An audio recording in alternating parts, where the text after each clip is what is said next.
श्रीकृष्ण कमलानादो वासुदेव सनातन वासुदेवात्मदपुण्यो लीलामानुष विग्रह श्रीवस्तु कौस्तुभधरो यशोदा वत्सलो हरि चतुर्भुजा चक्रात्रि देवकी नंदना जुगा கண்ணன் பெருமான் தான் அவதரித்த அந்த சேட்டிதங்கள் என்ன, அவதரித்த ரகசியங்கள் என்ன, இதையெல்லாம் தான் அனுபவிக்க வேண்டும் என்கிற எண்ணத்தோடு வியாச பகவான் ஸ்ரீமத் பாகவதம் என்கிற ஒரு கிரந்தத்தை அனுகிரகித்தார். இதற்கு முன்னாடி மகாபாரதத்தை அனுகிரகித்தார். 1.25 லட்சம் ஸ்லோகம். அவருக்கு திருப்தி ஏற்படவில்லை. பகவானுடைய குணநலன்கள் என்ன, அவருடைய கேட்டிதங்கள் என்ன, விளையாட்டுக்கள் என்ன, அவனை அனுபவிப்பதை விட்டுட்டு கங்கா காங்கேய அசங்கீர்த்தனம் பண்ணப்பட்ட அந்த மகாபாரதத்தை சொன்னோமேன்னு ஒரு வருத்தம் உண்டு. அந்த வருத்தத்தை தொலைப்பதற்காகவே கண்ணன் பெருமான் கண்ணனுடைய அவதாரத்தை சொல்ல வேண்டும் என்று ஸ்ரீமத் பாகவதத்தை அனுகிரகித்தார். இருப்பினும் அதிலே ஏனைய அவதாரங்களும் சுருக்கமாக சொல்லிவிட்டு கண்ணனுக்குன்னு ஒரு ஸ்கந்தத்தை வைத்துக் கொண்டு பூர்த்தியா சொன்னார். அதை அவருடைய திருக்குமரராக இருக்கக்கூடிய சுக்கராச்சாரியார் ஏதோ ஒரு வியாஜ்யத்தாலே பாண்டவர்களுடைய அந்த வம்ச பாரம்பரியத்தில் வரக்கூடிய அந்த தேசத்துக்கு செல்ல, அங்கு பரீட்சித்த மகாராஜாவுக்கு ஏதோ ஆபத்து ஏற்பட, அந்த ஆபத்தை தொலைப்பதற்காகவே 7 நாட்கள் பாகவத சப்தாகம் என்று சொல்லக்கூடிய அந்த பாகவத கதையை சொன்னார் என்று நம்ம அறிந்து கொள்கிறோம். அதன் வரிசைப்படி கிட்டத்தட்ட 12 ஸ்கந்தங்கள் பாகவதம். அதில் நாம் 7வது ஸ்கந்தத்தை அனுபவித்துக் கொண்டிருக்கிறோம், நரசிம்ம அவதாரம். நேற்றைய தினம் நரசிம்மாவுக்கு அவதாரத்துடைய நிலையை பார்த்தோம். இருப்பினும் அந்த அவதாரத்திலே எங்குமுலன் கண்ணனென்ற மகனை காய்ந்து இங்கில்லையா என்று இரணியன் தூண்படைப்ப என்று ஆழ்வார் தெரிவித்தார் போலே, எங்குமுலன் உன்னுடைய பகவான் எங்கு உள்ளான் எங்கு உள்ளான் என்று இரண்யகசிப்பு தந்தையான இரண்யகசிப்பு கேட்க, அதுக்கு பிள்ளையான பிரகலாதன் எங்கும் உள்ளான் எங்கும் இருக்கிறான் தெரிவிக்கிறார். எங்கும் இருக்கிறான், இந்த தூணில் இருக்கிறானாம் என்று கேட்கிறான். அப்ப தூணில் இருக்கிறான்னு சொன்னமோனோ அப்படி இல்லை, எங்கும் உள்ளான்னு சொல்றான். ஆனா இரண்யகசிப்பியாக இருக்கக்கூடிய அந்த அசுரனுக்கு அது புரியலை, மந்தமதியாயிடுச்சு. ஏன் புரியலைன்னா, எங்கும் உலன்னு சொல்லியாச்சுனாலே தூணில் இருக்கான்னு அர்த்தம். அது புரிஞ்சுக்காம மறுபடியும் இந்த தூண்ல இருக்கானா கேட்டுட்டு இருக்கான். சரி சுவாமி, பிரகலாதன் ஆமாம் தூணில் உண்டு, இந்த தூணில் உண்டுன்னு சொல்லியிருக்கலாமோனோ, அவர் ஏன் சொல்லலைன்னா, இப்ப அந்த தூணில் உண்டுன்னு சொல்லியாச்சுன்னா ஒரு 10,000 வருஷம் கழிச்சு பிரகலாதன் பாருங்கோ இந்த தூணில் உண்டுன்னு சொன்னா, அப்ப அடுத்த தூணில் இல்லைன்னு தன்னிடையே கிடைக்கிறது அப்படின்னு 4 நாஸ்திகன் பேச ஆரம்பிச்சுவோம். அதனால்தான் பிரகலாதன் என்ன பண்ணா, எங்குமுலன் தெரிவிக்கிறார். இருப்பினும் தந்தையே நீ கேட்டபடியா சொல்றேன், இந்த தூணிலும் உள்ளான் என்று தெரிவிக்கிறார். அப்ப இந்த தூணிலும் உள்ளான்னு சொன்ன உடனே இவன் நிச்சயமா இருக்கிறானாம் அப்படின்னு கேட்கிறார். தான் தைரியத்தை வரவைத்துக் கொண்டு தெளிவான முகத்தோடு கையை காட்டுறான், இந்த தூணிலும் இருக்கிறான்னு சொன்னான். அப்ப அதற்குள்ள பெருமான் சித்தமா காத்துட்டு இருக்கார். ஏன்னா இந்த பிள்ளையாண்டான் இந்த பிரகலாதன் ஆள்காட்டு விரலால எதை காட்டுகிறானோ, எந்த ஸ்தம்பத்தை காட்டுகிறானோ, அந்த ஸ்தம்பத்துல போய் நம்ம இருக்கணும்ன்றதுக்காக நிறைய காத்துட்டு இருக்கார். ஆனா வேதாந்த தேசிக இதுக்கு ஒண்ணு சொல்லுகிறார். என்ன தெரிவிக்கிறான்னா, குழந்தை எந்த தூணை காட்டணும்னு பாக்குறானோ அந்த தூணுக்கு போய் தோண்டி ஆகணுமோன்னு. ஏன்னா தூணை காட்டி என்ன பாருங்க, இந்த தூணை காட்டினார், இந்த தூணை காட்டின உடனே அடுத்த தூண்ல வந்தா, ஓ இந்த தூணை காட்டினே அந்த தூண்ல வந்தான்னு சொல்லுவார். இல்ல காட்டின துணியிலே உதித்தான், ஆனா 10 நிமிஷம் கழிச்சு உதித்தான்னா அதற்குள்ள நீ கொண்டு போய் சொருகி விட்டாய் என்று சொல்வதற்கு வாய்ப்புன்றோனோ. அதனால அளந்திட்ட தூணை அவன் தட்ட ஆங்கே அப்படின்னு தெரிவிக்கிறார் பெரியாழ்வார். அப்ப அவனே இந்த தூணை கட்டினான். எப்ப கட்டினது அந்த இரண்யகசிபே கட்டினபடியாலே, அப்ப ஆளை உள்ள வச்சு கட்ட முடியுமா? கட்ட முடியாது இல்லையா? அப்ப தட்டினது அவனே ஆனபடியாலே, அது மட்டுமல்ல அந்த தட்டின நாளைக்குள்ள இவனே கொண்டு போய் உள்ள கொண்டு போய் சொருக முடியுமா? சொருக முடியாது இல்லையா? அதனால்தான் பார்த்தான். அதனால நினைத்த மாத்திரத்திலே கழுத்துக்கு மேலே சிங்க வடிவத்திலே, கழுத்துக்கு கீழே மனித வடிவத்தோடு பெருமாள் காத்து கிடக்கிறார் அங்கு தூணில. சரி, இதுவரையும் பகவான் தன்னுடைய வடிவத்தை முடிவு பண்ணவே இல்லை. தன்னுடைய வடிவு இருக்கணும். என்ன வடிவு? நரம் கலந்த சிங்கம், கீழே மனித உருவு, கழுத்துக்கு மேலே சிங்க உருவு அப்படின்னு முடிவு பண்ணல. ஏன்னா வரத்தின்படி வெளில வந்தானோ. வரம் என்ன கேட்டிருக்கான்? இன்னென்ன வரன்னு கேட்டிருக்கானோ. உள்ளே கொள்ளக்கூடாது, வெளியே கொள்ளக்கூடாது, பிராணன் இருக்கக்கூடிய ஆயுதத்தாலே கொள்ளக்கூடாது, பிராணன் இல்லாத ஆயுதத்தாலே கொள்ளக்கூடாது, ஆகாசத்தில் கொள்ளக்கூடாது, பூமியில் கொள்ளக்கூடாது, மனுஷர்களால் கொள்ளக்கூடாது, மிருகத்தால் கொள்ளக்கூடாது. இத்தனை வரத்தை வாங்கிட்டு இருக்கானோ. அதுவும் பகல்ல கொள்ளக்கூடாது, ராத்திரியில் கொள்ளக்கூடாது அப்படின்னு வந்தானோ. அப்பதான் ஒண்ணு பண்ணுவோம், மனிதனும் மிருகமும் கலந்து இருக்கக்கூடிய ஒரு நிலையை நாம் எடுத்துக்கொள்வோம் பகவான் தீர்மானம் பண்ணார். ஆனா மனிதனும் மிருகமும் நரம் கலந்த சிங்கம், நரம் கலந்த சிங்கமாக தூணுக்கு மத்தியிலே தோங்கினான். ஆனா எங்கு வைத்துக் கொண்டு சொன்னார்னா, இரண்யகசிபம் மடியில வச்சுட்டு நேரம் கொண்டுட்டார். வெளியில வந்தார். வெளியில வந்து படிக்கட்டுக்கு மேலே ஏறி உட்கார்ந்து கொண்டு, பூமியும் இல்லை ஆகாசம் இல்லை. பூமின்னா கீழே இருக்கணும், ஆகாசம்னா மேல இருக்கணும். பூமி இல்லாமல் ஆகாசம் இல்லாமல் இடைகடி ரேடின்னு பேரு, இடைகடியான ரேடி. அந்த ரேடியில உட்கார்ந்துட்டான். அப்ப வெளியேயும் உட்காரல. இதனால்தான் இந்த வாசப்படியில் உட்காராதீங்க சொல்றதுக்கு இதுதான் காரணம். என்ன காரணம்? வாசப்படி அங்கேயே உட்கார்ந்துட்டு இருக்க, வாசப்படியில உட்காரலாமான்றா இல்லையா? இதுதான் காரணம். ஏன்னா நரசிம்மன் என்ன பண்ணான்னா, ரேடி இந்த பக்கமும் இல்லை அந்த பக்கமும் இல்லை, உள்ளே இல்லை வெளியே இல்லை. அது உள்ளன்னு சொல்ல முடியுமா? சொல்ல முடியாது. வெளியில சொல்ல முடியுமா? சொல்ல முடியாது. உள்ளேயும் உட்காரவில்லை, வெளியேயும் உட்காரவில்லை. படிக்கட்டு மேலே உட்கார்ந்து கொண்டு, அந்த படிக்கட்டு எப்படி? பூமியும் இல்லை ஆகாசம் இல்லை, இடைகடியான ரேடியிலே உள்ளேயும் உட்காராமல் வெளியே உட்காராமல். அப்படின்னா பூமி இல்லை ஆகாசம் இல்லை. இரண்டாவது என்னன்னா, பகல் பொழுது இல்லை ராத்திரி பொழுதும் இல்லை. அந்தியம் போதில் அறி உருவாகி அரியை அடித்தவனை பந்தனை தீரப்பல்லான்னு பெரியாழ்வார் சொல்லியிருக்கிறனோ. அப்ப பகலும் கிடையாது, ராத்திரியும் கிடையாது, சாயங்காலம் பொழுது. ஏன்னா பகல் பூர்த்தி ஆகக்கூடிய நேரம், இரவு ஆரம்பிக்கக்கூடிய நேரம், அது இடைகழி நேரம் பேரு. அந்த சாயங்கால நேரத்துல இன்னைக்குமே நரசிம்ம ஜெயந்தினா சாயங்கால நேரம் தான். நரசிம்ம ஜெயந்தினாலே சாயங்கால நேரத்துல எல்லாம் என்னன்னா, எல்லாம் போயிட்டணும். அதுதான் சொல்லுது. ஆக எல்லாம் அறிவாளால் போயிட்டு, அறியாக போயிட்டு. ஆனால் கடைசியா ஒரு வரம் கேட்டு இருக்கான். இப்ப வந்து பகல்ல கூடாது, ராத்திரில கூடாது, பூமியில கூடாது, ஆகாசத்துல கூடாது. அதே போல என்னென்ன கேட்டு இருக்கான்? ஆயுதத்தால் கூடாது, ஆயுதம் இல்லாததால் கூடாது. அதே போல இன்னொன்னு மனுஷர்களா கூடாது, மிருகத்தால் கூடாது. இத்தனையும் கேட்டு இருக்கானோ. ஆனா இன்னொன்னு ஒண்ணு கேட்டிருக்கான்.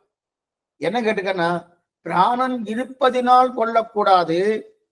என்ன பண்ணுவோம்? பிராணம் இருக்கக்கூடிய வஸ்துவை வைத்துக் கொண்டு கொள்ளக்கூடாது, பிராணம் இல்லாத வஸ்துவ ஆயுதத்தை வைத்துக் கொண்டு கொள்ளக்கூடாது. இந்த மாதிரி யாராவது கேட்டிருப்பானா சந்தேகம்தான். ஏன்னா இந்த மாதிரி கேட்டாச்சுன்னா அவளை கொல்ல முடியாதுன்னு அர்த்தம். அந்த நிலையில தான் இரண்யகசிபே பிரம்மாட்ட வரம் கேட்டுதான் அவரும் கொடுத்துட்டாரு. எஸ்ன்னு சொல்லி கொடுத்துட்டார்.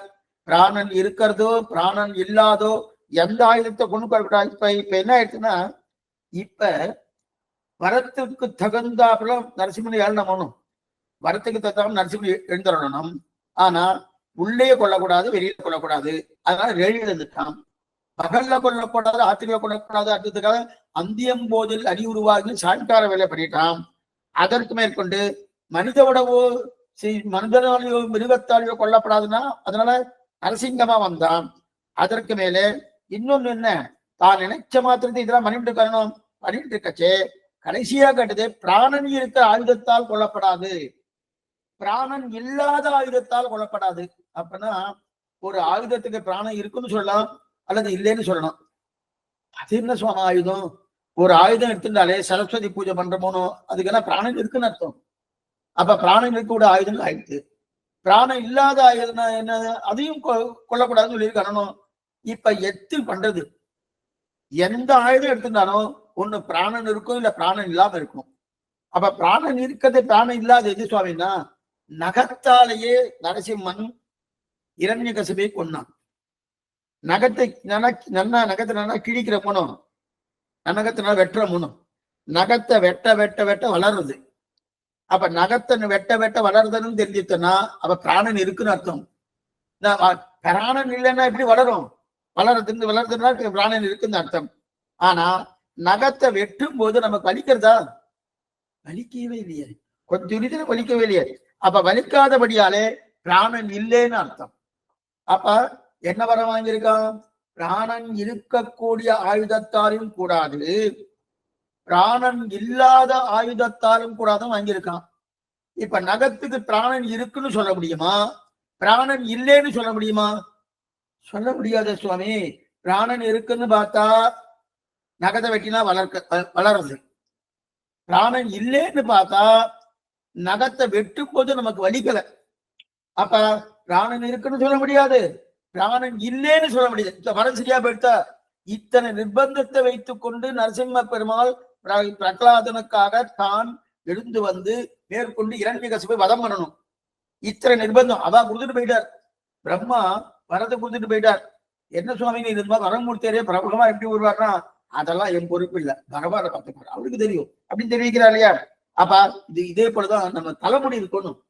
அரியருக்கு இல்ல, தலைமுடி இருக்கணும். அந்த தலைமுடியானது என்னன்னா, பிராணன் இருக்குன்னு சொல்ல முடியாது, பிராணன் இல்லைன்னு சொல்ல முடியுமான்னா தெரியாது. ஏன்னா வெட்ட வெட்ட மறுபடியும் வளர்றது, இப்ப பிராணன் இருக்குன்னு அர்த்தம். ஆனா வெட்டும் போது வலிக்கிறதுனா வலிக்கல, வலிக்காதபடியாலே அப்ப பிராணன் இல்லைன்னு அர்த்தம். இந்த விஷயத்துல ஒண்ணு பார்க்கணும். அப்ப தலைமுடிக்கு தர்மபூத ஞானம் இருக்கா இல்லையா? இது இங்க பார்க்கப்படாது, எச்சீந்திரமத தீபிகால தான் அதை பார்க்கணும். அங்க வரைக்கும் சொல்றேன். அப்படி இருக்க செய்து அப்ப தலைமுடியை வெட்டினா வலிக்கல, வளருதோ வளர்றபடியாலே பிராணன் இருக்குன்னு அர்த்தம். வெட்டினா வலிக்கல, பிராணன் இல்லை. அதனால் நகத்தையே ஆயுதமாக கொண்டு, என்ன பாருங்க, நகத்தை ஆயுதமாக கொண்டு என்ன பண்ணா நம்ம காத்துட்டு இருக்காரு. காத்துட்டு இருக்காரு பெருமாள், காத்துட்டு இருக்காரு. நகத்தால இந்த இரண்யகசிபை கொள்வோம் காத்துட்டு இருக்கார். ஆனா இன்னும் அந்த அந்த தூணுக்குள்ள இருக்கானு பகவான் இன்னும் எந்த தலைன்னு முடிவு பண்ணல, எந்த தலைன்னு முடிவு பண்ணவே இல்லை. ஏன்னா இந்த இடத்துல பாருங்க, நரம் கலந்த தலை தானே. மனுஷ உருவம் இருக்கணும், மிருக உருவம் இருக்கணும். அந்த மிருக உருவமாக இருக்கக்கூடியது கழுதியா இருக்கலாம், கழுது தலையா இருக்கலாம், யானை தலையா இருக்கலாம், கரடி தலையா இருக்கலாம், குதிரை தலையா இருக்கலாம். சிங்கத்தின் தலையாகத்தான் இருக்கிற நிர்பந்தம் கிடையாது. கொஞ்சம் நல்லா புரிஞ்சுக்கோ, சிங்கத்தின் தலையாக இருக்கிற நிர்பந்தம் கிடையாது. எது வேணா இருக்கலாமே. ஏன்னா யானை தலையா கூட வந்திருக்கலாமே. யானை தலையா வந்துதான் வம்பையில நிறைய நிறைய சிரமங்கள் தீர்ந்திருக்கும். யானை முகத்தான் யானை முகத்தான் என்னன்னோ பேசிட்டு இருக்காருயா. சுக்லாம் பரதரம் விஷ்ணம் சிவர்ணம் சதுர்பதம் சதுர்ணவதனம் ஜாயேது சர்வ விஷ்ணு வசாந்தியே சஸ்வர்த வத்தாச்சா பஞ்சத்தா பரசிதம் விஸ்வம் நிக்தந்து விசக்ஷம் ஆசிரியேன்னு இது யாருக்கோ சொல்றா, யாருக்கோ இல்ல, பகவானுக்கு தான். பகவானுக்கு தான் விசக்ஷணர். விசக்ஷணனா சேன முதலியாருக்கு தான் அது.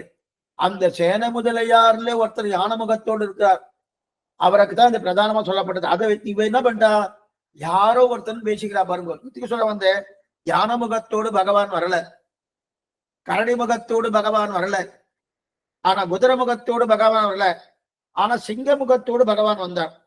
ஆனா உள்ள போய் இருக்கிற பரியந்தம் தான் மனுஷ உருவத்தை எடுத்துட்டாரு தவிர தலை ஒன்னும் தீர்மானம் பண்ணல. எந்த தலை எடுத்துக்கிறது? மனிதன் கலந்த மிருகமா இருக்கணும். மனிதன் கலந்த மிருகமா இருக்கணும்னா குதிரை தலையா, யானை தலையா, கரடி தலையா, இல்ல கழுதை தலையா, எந்த தலைன்னு ஒண்ணு முடிவு பண்ணல. ஏன் சுவாமி முடிவு பண்ணனா, ஏன்னா வெளியில இரண்யகசிபு பேசிட்டு இருக்கான் பிரகலாதன். என்ன பேசிட்டான்னா, அவ ரெண்டு பேரும் பேசுறது ஸ்தம்பத்துல இருக்கக்கூடிய பகவான் காதல் விழருது. என்ன விழுதுன்னா, இப்ப இரண்யகசிபு பேசுறான், ஏ பிள்ளாய் பிரகலாதனே, ஒருவேளை நீ காட்டினு இந்த ஸ்தம்பத்துல பகவான் இருக்கான்னு, அந்த காட்டின இடத்துல பகவான் மட்டும் வராம போயாச்சுன்னா, அப்ப நான் உன்னை என்னதான் பண்ண போறேன்? உன்னை அப்பொழுது என்ன பண்ணுவான்னு தெரியுமா? ஒரு யானையானது எப்படி தனக்கு திமிரு பிடித்து சிங்கத்தை பார்த்து சிங்கத்தை பிளந்து, அந்த யாரு யானையுடைய சிங்கத்தை இல்ல, யானை அந்த யானையா உன்னை வைத்துக் கொண்டு நான் சிங்கமாக இருந்து கொண்டு, அப்ப அந்த யானையுடைய தலையை கீறி அந்த குருதியை நான் குடிக்கப் போகிறேன். இத சொன்னது யாரு? இரண்யகசிபு சொல்லியிருக்கான். இது இரண்யவதை படலம்னு கம்பராமாயணம் இருக்கு. கம்பராமாயணம் இங்க இருக்கப்பட்டிருக்கு. ஆனா வால்மீகி ராமாயணத்துல இரண்யவதை படலம் கிடையாது. வால்மீகி ராமாயணத்துல இரண்யவதை படலம் கிடையாது. ஆனா கம்பராமாயணத்துல இரண்யவதை படலம் இருக்கு. அது அட்டகாசமான சிற்பி தான் மேட்டழகிய சிங்கர், அதனாலதான் வந்திருக்காரு. இருக்கட்டும், அந்த கதைக்கு பார்க்க வேண்டாம். இப்ப இரண்யகசிபு என்ன சொல்றான்னா, ஏ பிள்ளாய் பிரகலாதனே, உன்னை நான் யானையாக வைத்துக் கொண்டு நான் சிங்கமாக வைத்துக் கொண்டு உன்னை யானுடைய அந்த தலையை வெட்டி அதன் குருதியை நான் குடிப்பேன் அப்படின்னு சொன்னானோ. இப்ப அதே போல இப்ப பகவான் இதெல்லாம் கேட்கார். கேட்ட உடனே என் பக்தனா இருக்கக்கூடிய அவனை பார்த்து அவனை யானையாக வைத்துக் கொண்டு நீ சிங்கமாக இருந்து கொல்லப் போகிறான்னு சொன்னையே, ஏ இரண்யகசிபு, உன்னை யானையாக வைத்துக் கொண்டு நான் சிங்கமாக இருந்து உன்னை கொள்கிறேன். அதனால்தான் சிங்க உருவம் வந்துட்டு. சிங்க உருவம் பகவான் எதுக்காக எடுத்துட்டான்? ஏன் யானை உருவம் எடுத்திருக்கலாம், குதிரை உருவம் எடுத்துக்கலாம், கரடி உருவம் எடுத்திருக்கலாம், ஏன் சுவாமி புலி உருவம் எடுத்திருக்கலாமே. ஏன் எடுக்கலன்னா, இந்த வார்த்தை இரண்யகசிபு பிரகலாதன் சொல்லிட்டு இருக்கான். என்னென்ன, உன்னை யானையாக வைத்துக் கொண்டு நான் சிங்கமாக இருந்து கொண்டு உன் தலையை வெட்டி நான் அதை குருதியை குடிக்கப் போகிறேன் சொன்ன உடனே, என் பக்தனுக்கு இந்த மாதிரி சொல்லியா, நானே உன்னை அந்த மாதிரி பண்றேன்னு சொல்லி அதனால்தான் சிங்கத்தலையை எடுத்துக்கொண்டானம். அதுவரையில் எந்த தலைன்னு பெருமாள் முடிவு பண்ணவே இல்லை. அது வரைக்கும் பெருமாள் முடிவு பண்ணல. இப்ப சிங்கத்தலையை எடுத்துக்கொண்டு வந்து உயர்ந்த முஷ்டியாலே அப்படின்னா தன்னுடைய கதை இருக்கணும், அந்த கதையால ஓங்க அடிக்கிறான். அடித்த உடனே பிளந்தது தூண், புறப்பட்டது சிங்கச்சீயம். பிளந்தது தூண், புறப்பட்டது சிங்கச்சீயம். அட்டகாசமான சிரிப்பு. அந்த அட்டகாசமான சிரிப்போடு பெருமாள் வெளியே வரார். தூணுக்கு மத்தியிலிருந்து வெளியே புறப்படுறார். சாமான்யமாக ஒரு குழந்தை பிறக்கிறதுனா என்ன, தாயின் வயிற்றிலிருந்து குழந்தை தானே பிறக்கும். ஆனா தூணின் வயிற்றிலிருந்து பிறக்கிறது இந்த குழந்தை என்ன குழந்தை? அந்தியம்போதில் அரி உருவாகி அரியடித்தவனை பந்தனை தீர பல்லாண்டு. பெரியாள் வர ஒரு மரணா எடுத்திருக்காரு. அங்க பல்லாண்டு பாடுறாரு. என்ன சுவாமி குழந்தை பிறந்திருக்கு என்னன்னா, இல்ல இந்த குழந்தை பிறந்திருக்கணும், இதுக்கு பல்லாண்டு பாடினாண்டு. குழந்தைக்கு எந்த விதமான ஆபத்து வராது. நரசிம்மங்கிற குழந்தை, அது குழந்தையா சுவாமி பெரிய உருவமாச்சுன்னு அப்பதானே பிறந்துட்டு, அப்ப பிறந்துட்டுனா குழந்தை தானே. இது பெரியாழ்வா திருமையில அந்த திருப்பல்லாண்டு தெரிவிக்கிறார். ஆனா இங்க சொல்றது என்னன்னா, தூணை பிறந்து கொண்டு பகவான் அவதாரம் பண்ணாரோ, தூணு வயிற்றிலிருந்து குழந்தை பிறந்ததுன்னு சொல்லி பார்த்ததே கிடையாது. தாய் கர்ப்பத்திலிருந்து பார்த்திருக்கோம். தூண் கர்ப்பவதி ஆயிருக்கா, இது தேசிகன் தெரிவிக்கிறார். வேதாந்த் தேசிகன் என்ன தெரிவிக்கிறார்னா, தூணு இப்ப என்ன எடுத்தன்னா நல்லா பாத்துக்கோ, தூணு இப்ப என்ன தாத்தா எடுத்திருந்தார். யாருக்கு சுவாமி தாத்தானா, இப்ப தூண் நல்லா பாருங்க, தூண் பிரம்மாவுக்கு தாத்தா எடுத்திருந்தார். அது என்னமா சுவாமி, தூணை பெத்தெடுத்தது எது? நரசிம்மனை. நரசிம்மன் பெத்தெடுத்தது யாரு? பிரம்மாவை. அப்ப பிரம்மாவுக்கு தகப்பனார் நரசிம்மன், நரசிம்மனுக்கு தகப்பனார் தூண். அப்ப தூண் என்ன வேணும்? தாத்தா வேணுமானோ? இது வேதாந்த தேசிக தெரிவிக்கிற. அப்ப தாத்தாவான தூணை வெளிப்பட்டார் தெரிவிக்கிறார் இல்லையா? ஆக தூணின் வயிற்றிலிருந்து பிறப்பதுன்னு பார்த்ததே கிடையாது. மனித உருவமும் அல்ல, மிருக உருவமும் அல்ல. மனித வடிவா இருக்கணுமானோ? மனித வடிவம் அல்ல, மிருகமான வடிவம் அல்ல. இரண்டும் கலந்த உருவம், இரண்டும் கலந்த உருவமாக வந்தான். யாரா? அட்டகாசமான சிரிப்போடு நரசிம்ம பெருமாள் அங்கு எழுந்தருளினார், அவதாரம் பண்ணார். அந்தியம்போதில் அடி உருவாகி அரிய இழைத்தவரை இங்க பண்ணார். அகோபல திவ்யக்ஷேத்திரம் அங்கன் மாலம் அஞ்ச அங்கோர் ஆளுரியாய் அவனன் பங்காகம் வள்ளுகிறாள் போழ்ந்த புனிதரிடம் பைங்கொன்னானை கொம்பு கொண்டு பத்திமையால் அடிக்கி செங்கனால் இட்டிரங்கும் திங்கவே குன்றமே நவநரசிம்ம சேத்திரன்னு பேரு. அகோபில கஷேத்திரம், அகோபிலம் சிங்கவேல் குன்றம்னு பேரு. ஆழ்வார் மங்களா திருமங்கை ஆழ்வார் மங்களசாசனம் சிங்கவேல் கிருமம் அகோபில கஷேத்திரம். அதீத கிருபையோடு லக்ஷ்மி நரசிம்ம பெருமாள் அங்கு சேவை சாய்க்கிறார். 9 நரசிம்மர்கள், நவ நரசிம்மர்கள், ஜோலா, அகோபிலர், மாலோட, குரோடா, காரஞ்ச பார்கவகா, யோகானந்த சத்திரவடுகு பவனு நவமூர்த்தயகான் தெரிவிக்கிறார். 9 நரசிம்மர்களுடைய ஸ்லோகம். ஜோலா, அகோபில, மாலோல, குரோடா, காரஞ்ச பார்கவகா, யோகானந்த சத்திரவடுகு பவனு. பாவன நரசிம்மர் பேரு. பவனு நவமூர்த்தயகான 9 நரசிகள்.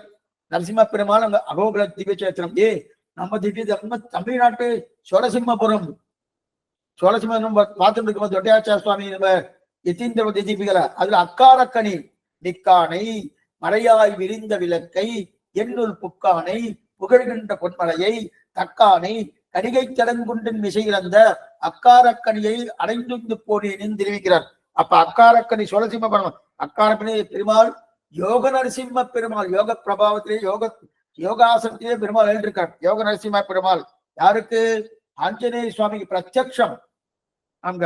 அது மட்டும் இல்ல, சப்த ரிஷிகளுக்கும் பிரத்யட்சமா சேவை சாய்க்கிறாருனோ யோக நரசிம்ம பெருமாள். அதுக்கு மேல காஞ்சியில திருவேலுக்கரை திவ்யதேசம் ஆச்சரியமா 13 திவ்யதேசங்கள வேலைக்கரே வேலரியாய் வேலரியாய் வேலரியாய் சேவை சாய்க்கிறார் பகவான். ஏன்னா அதுக்கு மேல ஏன் திருவரங்கத்துல காட்டடுகிய சிங்கர், மேட்டடுகிய சிங்கர், மேட்டடிக சிங்கர் தான் கம்பராமாயணத்தை அரங்கேற்றம் பண்றச்சு அவர் தான் அங்கீகாரம் பண்றார். மேட்டடிக அட்டகாசமான சிரிப்போடு சிரித்தாராம் அந்த மேட்டடிக சிங்கர். அதனாலே அந்த மேட்டடிக சிங்கத்துக்கு காட்டடிக சிங்கர் சன்னதியில தான் திருலோகாச்சாரியார் என்ன ரகசிய கிரந்தங்கள் ரகசியம் விளைந்த மண்ணு அங்க இருக்கா இல்லையா, அதைத்தான் தெரிவிக்கிறார். ஆக எல்லாம் ஸ்ரீரங்கத்தில் எழுந்திருக்கலையா? எத்தனையோ இடத்துல சிங்கப்பிரான் என் சிங்கப்பிரான் பெருமை ஆராயும் சீர்மைத்தை தெரிவிக்கிறார் இல்லையா? ஆக தூணுக்கு மத்தியிலே தோன்றினாம் உயர்ந்த திருமேனி. எப்படி கருடன் ஓடி போய் பாம்பை பிடித்து அடிக்குமோ அதை போல இரண்ய கசிப்பு இளமைனான் இரண்ய கசிப்புவை அவலீலையாக ஒண்ணுமே சமப்படவே இல்லை, அவலீலையாக இருந்து கொண்டு எடுத்து பகவான் நரசிம்ம பெருமாள் தன் மடியிலே இட்டுக் கொண்டு, அதாவது வரன் கிடைத்தது என்கிற பலத்திலே நினைத்தானே தவிர அந்த வரத்தை கொடுத்தவனே அந்த கொடுத்தவனையும் படைத்தவன் இருக்கானே என்கிற நினைவு இல்லாமல் அந்த ஒரு கர்வத்தோடு அந்த ஒரு தைரியத்தோடு வரத்தினை சிரத்தமிக்க வாழிட்ட அழித்தவன் அப்படின்னு தெரிவிக்கிறார் திருமேஷியாழ்வார். திருமேஷியாவை தெரிவிக்கிறார். வரத்தினை சிரத்தை வரத்தில சிரத்தை வச்சாலும் தவிர அந்த வரத்தை கொடுத்தவனையும் படைத்தவன் மேல சிரத்தை வச்சிருந்தா இந்த சமயம் இருக்காது. அப்படி இருக்கச்சே ஏ மூடனே, பகவான் சொல்றாரு, ஏ மூடனே உன்னுடைய வரம் ஒன்றும் செய்ய போவது கிடையாது. வரன் கொடுத்தவனும் சரி வரமும் சரி நீயும் சரி அழிய போகிறாய். வரம் கொடுத்தவனும் சரி வரமும் சரி நீயும் சரி அழிய. வரம் கொடுத்தவது யாரு? பிரம்மா. அவருக்கும் ஆயுசு முடிஞ்சதுன்னா அவரும் கிளம்பி போக வேண்டியதுதான். வரமும் இப்ப பெருத்து. அதுக்கப்புறம் நீ என்று சொல்லக்கூடிய இரண்யகசிபு நீயும் அழிய போறாய். நாம் தான் என்றைக்கும் நித்தியம் நித்திய வேஷா நிச்சயமா இருக்கக்கூடிய நாம் இப்ப உடலை கிழிக்கிறார். இந்த உடலை கிழிக்கிறாருன்னு எப்படி கிழிக்கிறார்னா கர கரன்னு கிழிக்கிறார். இது அதிமானுஷஸ்தவன்னு ஒரு கிரந்தம் குலத்தாழ பண்ணியிருக்கார் பஞ்சஸ்தவங்களை. அதை தெரிவிக்கிறார் எப்படி கரக்கர அதுக்கு கரக்கரன்னு கிழிக்கிற மாதிரி சப்தத்தோடையே அந்த ஸ்லோகத்தை எழுதியிருக்கார். அந்த கரக்கரன்னு கிழிக்கிறார். கிழிச்ச உடனே ஆகாசத்தை நோக்கி ரத்தம் அப்படி மாறி அடிக்கிறது. எத்தனை ரத்தம் அந்த இரண்யகசிபு, அந்த ரத்தம் அப்படியே ஆகாசத்தை நோக்கி வாரி அடிக்கிறது. ஒரு பக்கம் மாலை பொழுது, மாலை பொழுதுன்னா சக்கர்வானம் திருவிழார், சிவந்த வானம் கீழ்வானம் அப்படின்னு தெரிவிக்கிறார் இல்லையா? அப்படிப்பட்ட மாலை பொழுது சக்கர்வானமா இருக்கு. பெருமாள் முகத்திலோ கொப்பளிக்கிறது. அந்த கொப்பளிக்கக்கூடிய கோபமும் சிகப்பாக இருக்கிறது. அவரோ யாரு? இரண்யகசிபோ பொன் போன்ற உடையை, பொன் போன்றவன். அதனால இரண்ய கசிப்புன்னு பேரு. பொன் போன்ற உடம்பு சிவப்பு உடையவர்கள். இப்ப என்னதுன்னா இதெல்லாம் வாரி தெரிந்த என்கிற ஆகாசம் ஆகாசத்திலே ரத்தம் வாரி தெரியுது.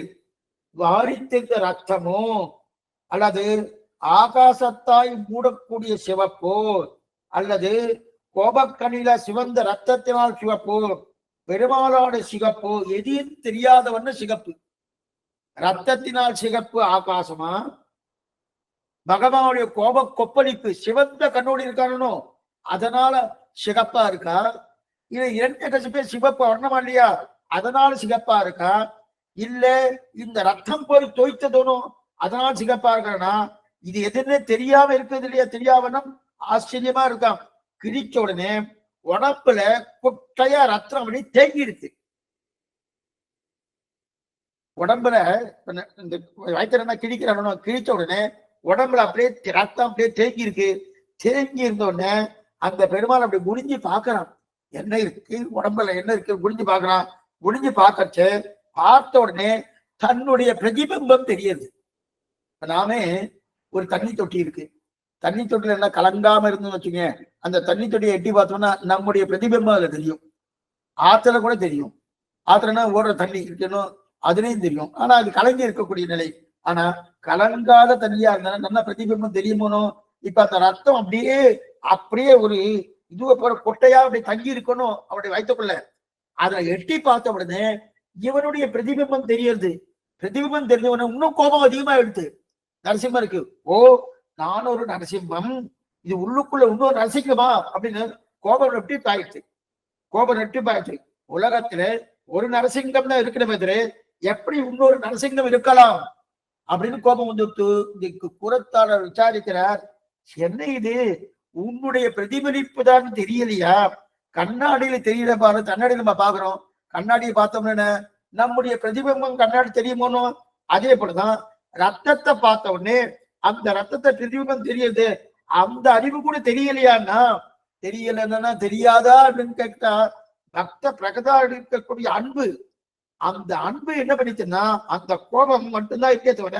அதனால பெருமாளுக்கு என்ன பண்ணிச்சு, பிரகலாதர் ரட்சிக்கிறோம் என்கிற நிலைதான் இருந்தது தவிர ஓ இது என்னுடைய பிரதிபலிப்பு என்கிற எண்ணம் கூட இவருக்கு வரல. பிரகலாதத்தில் இருக்கக்கூடிய அன்பு அதை மறைச்சிட்டு தெரிகிறத. உனக்கு தெரியாதனா பக்த பிரகலாதி இருக்கக்கூடிய அன்பு மறைக்க கோபம் மட்டும்தான் பெருமாளுக்கு தெரிஞ்சது. அதை பார்த்து கோபப்பட்டு யார் இன்னொரு நரசிம்மனா என்ற கோபத்திலே இனி யாரும் அருகிலே போகாதபடி அந்த அளவுக்கு கோபம். கோபம்னா இப்படிப்பட்ட கோபம்னா அவ்வளவு கோபம். நரசிம்மனுடைய கோபம் இருக்கே, விராட்டி கிட்டக்க போவதுக்கு பயப்படுறான். விராட்டி கிட்டக்க போவதுக்கு பயப்படுறான். அப்ப என்ன உடனே பண்ணா, என்னமா பக்கத்துல இருக்க இந்திரா பிரம்மம் இவெல்லாம் என்ன பண்ணா, விராட்டியை கூப்பிடா, விராட்டி நீதா போய் சமாதானப்படுது, கிட்டக்க போகுதுன்னா நம்மால இயலாதுன்றான், நம்மால போக முடியாது. எப்படிப்பட்ட கோபம், இந்த கோபத்தை நான் பார்த்ததே கிடையாது இதுவரைக்கும், நம்மால முடியாது இவதான் சொல்ற. இப்ப யார் போறது, அந்த கோபத்தை தணிக்கணுமோ யார். இந்த இடத்துல சில ஒரு விதமான ஒரு கட்டுக்கதையை சொல்றான். சிவபெருமான் அங்க வந்த மாதிரியும் அவருக்கு வந்து அடங்கி போன மாதிரியும் அந்த மாதிரி எந்த சரித்திரத்திலும் கிடையாது. இவாளா ஏதோ சொல்லிட்டு இருக்கா, அந்த விஷயம் வேண்டாம். எது சொல்ல வந்தேன்னா அங்க யார் கடைசியில போறான்னா குழந்தையான பிரகலாதன் அனுப்புறான். ஏன்னா ஏன் இத்தனை கோபம், ஏய் நரசிம்மா உன்னிடத்திலே இன்னைக்கு நேற்றுக்காக அபச்சாரப்பட்டு இருக்கான், எத்தனை ஆண்டுகளா அபச்சாரப்பட்டு இருக்கான். இன்னைக்கு நேற்றுக்கு அபச்சாரம் பண்ணலையே, ஒரு நாள் அபச்சாரப்பட்டா பரவாயில்ல, இல்ல ஒரு வருஷம் அபச்சாரப்பட்டாவில்ல, எத்தனை வருஷங்கள் அபச்சாரப்பட்டு இருக்கான். இன்னைக்கு அபச்சாரம் ஆனா எத்தனை நேரத்துல அபச்சாரப்பட்டானாம். ஆனா உன்னிடத்தில் அபச்சாரப்பட்டாய் நீ மன்னிக்கிறாய். ஒரு சிறு குழந்தையாக இருக்கக்கூடிய பிரகலாதனிடத்தில் அபச்சாரப்பட்டால் பாகவதாட்ட அபச்சாரப்பட்டாரன்னு கோபம் கொப்பளிக்கிறது உன்னிடத்துல. அங்கம் ஞாலம் அஞ்ச அங்கோல் ஆளுரியாய் அவனன் பொங்காகம் வள்ளுகிறாள் பொழுந்த புனிதன. கண்ணை பார்த்தாலே கொப்பளிக்கக்கூடிய கோபம். என்ன நரசிம்மனுடைய கண் இருக்கு இல்லையா, அப்ப கொப்பளிக்கக்கூடிய கோபமா இருக்கு. அப்புறம் கண்ணை பார்த்தாலே உருக்கி வார்த்த பொன்னை போல சுடுகிறது. யார் சொல்றாரு, கம்பநாட்டா வந்திருக்கிறார். கண்ணை பார்த்த உடனே கண்ணு தொட்டா சுடும், பார்த்தாலே சுடுறதான். ஏன்னா உருக்கி வார்த்த பொண்ணு இருக்கணும், அந்த உருக்கி வார்த்த பொண்ணு தொட்டா சுடுமோனோ அந்த மாதிரி கண்ணை பார்த்தாலே உருக்கி வார்த்த பொண்ணை போல சுடுகிறது. அது மட்டும் இல்ல அவருடைய திருக்கைகள் எல்லாம் மயிர் இருக்கணும், அந்த மயிரெல்லாம் அப்படியே செலுத்துக்கிறாரு. அது வந்து நிறைய தண்ணீர் தெளிக்கிறதா.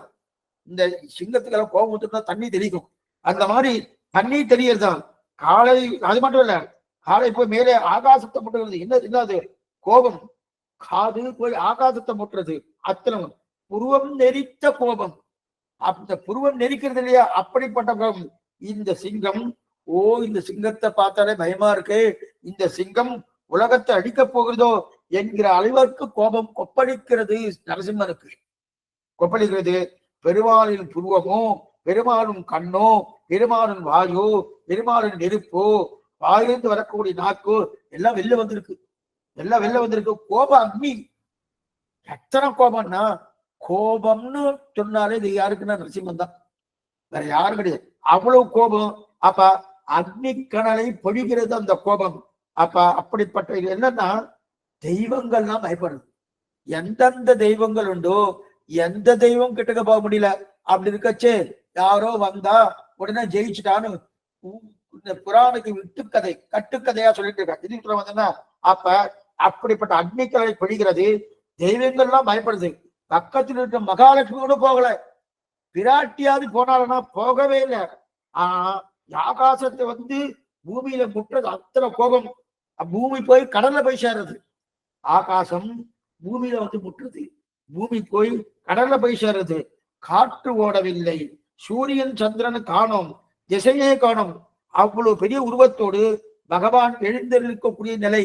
தெல்லிய சிங்கமாகிய தேவை பள்ளியிலோதி வந்ததன் சிறுவன் வாயில் ஓர் ஆயிரநாமம் ஒல்லியவாகி போதவாங்கதனுக்கு ஒன்றுமோர் உறுப்பினனாகி பிள்ளையை சீறி வெகுண்டு தூண் பிடைப்ப பெறையை எட்டினால் விழிப்பேழ்வாய் தெல்லிய சிங்கமாகிய தேவை திருவள்ளி கேடு கண்டேன்னு திருவிழா. ஆக வேற வழி இல்ல. பிரகலாதன் ஒருத்தன் தான் கிட்டக்க போனோம். பிராட்டியும் கிட்டக்க போல, பிரம்மருத்ராதிகளும் கிட்டக்க போல, ஒருத்தராலும் கிட்டக்க போக முடியல. அந்த கோப கொப்பளித்தை பார்த்தா கண்ணீர் கொப்பளிப்புன்னா கோப கொப்பளிப்புன்னா அக்னி ஜோலையா இருக்கு. அதனால கிட்டக்க போக முடியல. பிரகலாதன் கிட்டக்க போனா கீழே விழுந்து நமஸ்காரம் பண்ணா. கீழே விழுந்து நமஸ்காரம் பண்ண.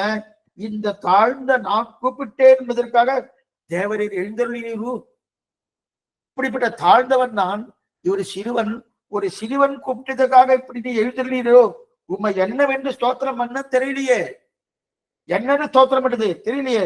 நீரோ உக்கிரகமாக இருக்கிற தேவரீரை நான் எப்படி ஆராதிப்பேன், எப்படி சமாதானப்படுத்துவேன்? எந்தெந்த தேவர்களுக்கெல்லாம் கிடைக்காத அரிய வாய்ப்பு இந்த தாழ்ந்த ஒரு சிறுவன் கூப்பிடுறதுக்கு தேவர் வந்தீரே. வயசானவா எத்தனை பேரும் காத்துட்டு இருக்காளே, அவெல்லாம் கூப்பிட்டுக்கலாங்க. பெண்ணலாம் சடையனானம் பிரம்மனும் உன்னை காண்பான் என்னலா ஊடி ஊடி தவம் செய்தார் வெள்ளி நிற்பார் அப்படின்னு தெரிவிக்கிறார் தொடர்புடையாழ்வார். சடையனான் என்று சொல்லக்கூடிய ருத்ரன் என்ன, பிரம்மா என்ன, எத்தனையோ யுகங்களாக தபஸ் பண்ணி கொண்டு காத்து கொண்டிருக்க ஒரு வார்த்தை, இது தூணிலில் இருப்பன் துரும்பிலில் இருப்பன் என்கிற ஒரு வார்த்தை சொன்னதற்கு தேவரீர் வந்து விட்டீரேன்னு சொல்லி அதனால என்ன பண்றாரு, பக்திக்கு எப்படி இறங்குகிறேன் என்பதை தெரிஞ்சு கொண்டேன். அப்ப பிரகலாதன் நன்னா புரியுது. புரிந்து கீழே விழுந்து நமஸ்காரம் பண்ண கோபம் மெதுவா தனியது. கோபம் மெதுவா தனியது. தனிந்து உடனே நரசிம்ம பெருமா என்ன பண்ணான்னா, ரத்தம் தோய்ந்த கை. இன்னைக்கு நீங்க அகோபர கஷேத்திரம் போனேன்னாங்க, அங்க ஜோலா நரசிம்மன் எழுதிருக்காரு. அவர் தான் கொஞ்சம் மேல இருப்பார் ஜோலா நரசிம்மன். அங்க ஒரு சின்ன குண்டம் இருக்கும், அது ரத்த குண்டம்னு பேரு. அங்கதான் நரசிம்மன் இரண்யகசு வதம் பண்ணிட்டு அந்த ரத்த தோய்ந்த குண்டத்துல தன்னுடைய கையை அலம்பினான்னு சொல்றான். அந்த குண்டமே சிவப்பா இருக்கும். இங்கதான் சொல்லிட்டு இருக்கா, உண்மையா பொய்யா அந்த மாதிரிலாம் எப்ப சொல்றாலும் நம்ம நம்பித்தான். இது சொல்ல வந்தன, ரத்தம் தோய்ந்த கைகளோடு அப்படியே பிரகலாதோடு அப்படியே எடுக்கிறார். எடுத்து பிரகலாதன் தன்னுடைய என்ன பண்ணானா, ரத்தம் தோய் திருக்கைகள் எடுத்து பிரகலாதனின் தலையில் தன்னுடைய கையை வைக்கிறார். பிரகலாதன் தலையில தன்னை கையை வைத்து உனக்கு என்ன வர வேண்டுமோ கேள். நரசிம்ம பெருமாள் தெரிகிறார், பிரகலாதா உனக்கு என்ன வர வேண்டுமோ கேள். உன் தந்தையை உன் முன்னாடி கொண்டிருக்கேன், ஆனாலும் என்னிடத்தில் நீ பக்தி மாறாம இருக்கியே. நம்ம தகப்பனாரை யாரோ கொண்டாரு வச்சுக்க, எத்தனைதான் பகமே இருந்தாலும் கொண்டாச்சுனா என்ன சுவாமி, தகப்பனார் ஆயிட்டே சுவாமி, அப்படின்ற எண்ணம் இருக்கணும்.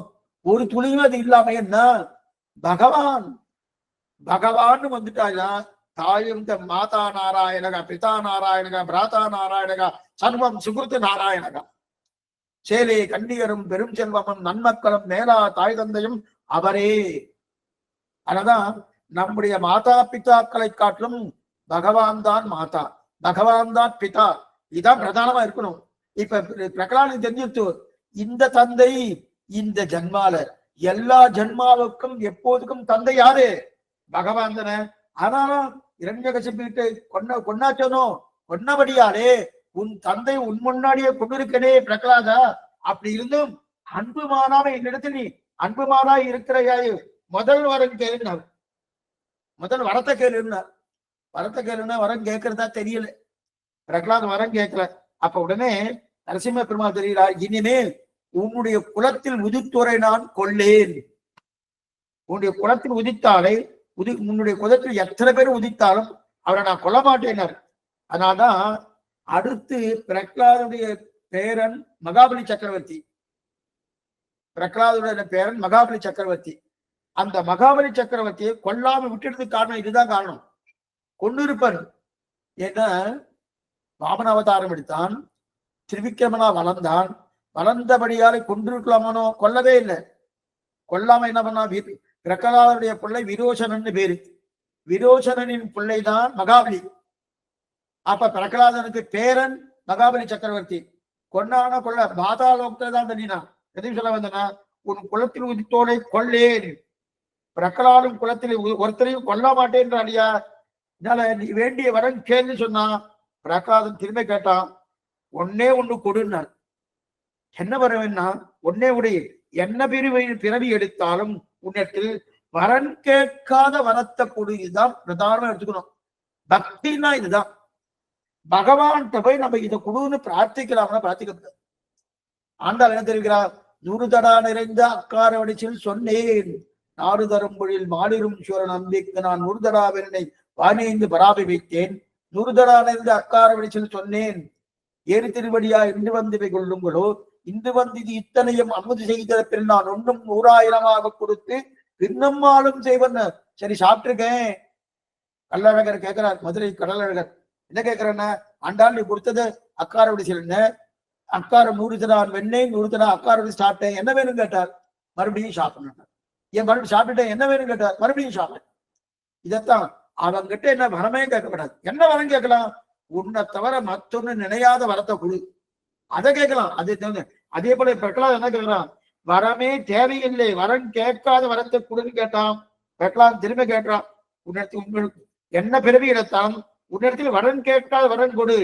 என்ன கையை ஏந்த மாட்டேன், ஐயை ஏந்த மாட்டேன். ஏன்னா வரமே நான் கேட்கப்படாது, நான் உனக்கு கொடுத்து கொண்டே இருக்கவே தவிர உன்னிடத்தில் கையே. இதுதான் பிரலோகாச்சார் தெரிவிக்கிறார். பிரலோகாச்சாரம் உன்னிடத்தில் கையேந்த படவால் பெருமாள் பார்த்தார், கோபத்தில் சிரிக்கிறார் பெருமாள். ஓ இப்படியே ஒரு వ్యక్తి இருக்கா, பிரகலாதனுக்கு இவ்வளவு அன்பா, இவ்வளவு பாசமா, இவ்வளவு பக்தியா, இப்படிப்பட்ட பக்திரிக்கே வரம் கேட்க மாட்டது மட்டும் இல்ல, உங்களுடைய கையேந்தப்படாத உனக்கு ஆராதனை பண்றதே பிரயோஜனம், உன்னை மங்களாசாசனம் பண்ணுவதே பிரயோஜனம், உனக்கு பல்லாண்டு பாடுவதே பிரயோஜனம், மற்றொரு பிரயோஜனம் கிடையாது அப்படின்னு தெரிவிக்கிறாரியா. அந்த கோபத்திலும் சிரிக்கிறார் பகவான். ஒரு பக்கம் கோபக்கலால் அட்டகாசமான கோபம், இன்னொரு பக்கம் பிரகலாதனை பார்த்து பிரசாதம். சீற்றத்தோடு அருள் பெற்றவன் அடிக்கு புகனின்ற சந்தனால், சீற்றத்தோடு அருள் பெற்ற இறைவாணி தாராய் பறை அப்படின்னு இருக்கு இல்லையா. சீரி அருளாதே இறைவாணி தாராய் பறை ஆண்டாள் தெரிவிக்கிறானே 28ஆம் பாசுரத்துல, கரவைகள் 28 பாசுரத்துல. சீரி அருளாதே, சீறுதல் வேறு அருளுதல் வேறு, ரெண்டும் ஒரே நேரத்துல கிடைக்கிறது. ஒரு பக்கம் சீறுதல் இரண்யகசிபை பார்த்து, மற்றொரு பக்கம் அருளுதல் பிரகலாதனை பார்த்து பிரசாதம். ஆக மற்றொரு பக்கத்தில் இரண்யகசிபை கண்டு கோபம். ஒரு கண்ணு சூரியன், மற்றொரு கண் சந்திரன். அப்பனா ஒரு பக்கம் சொல்லி ஒரு பக்கம் கொப்பளிக்கிறது, இன்னொரு பக்கம் குளிர்த்து இருக்கு. ஒரு கண்ணு சூரியனா இருக்கு, இன்னொரு கண்ணு சந்திரனா இருக்கணும். அப்ப பிரகலாதனை கூப்பிட்டு ஏதாவது வரம் கேளு, எதுவுமே கேட்க முடியாது, வரம் கேளு கேளுன்னு சொல்லி என் திருப்திக்காக ஏதாவது கேளுன்னு சொல்லுன்னு பிரகலாதன் கேட்கிறான்.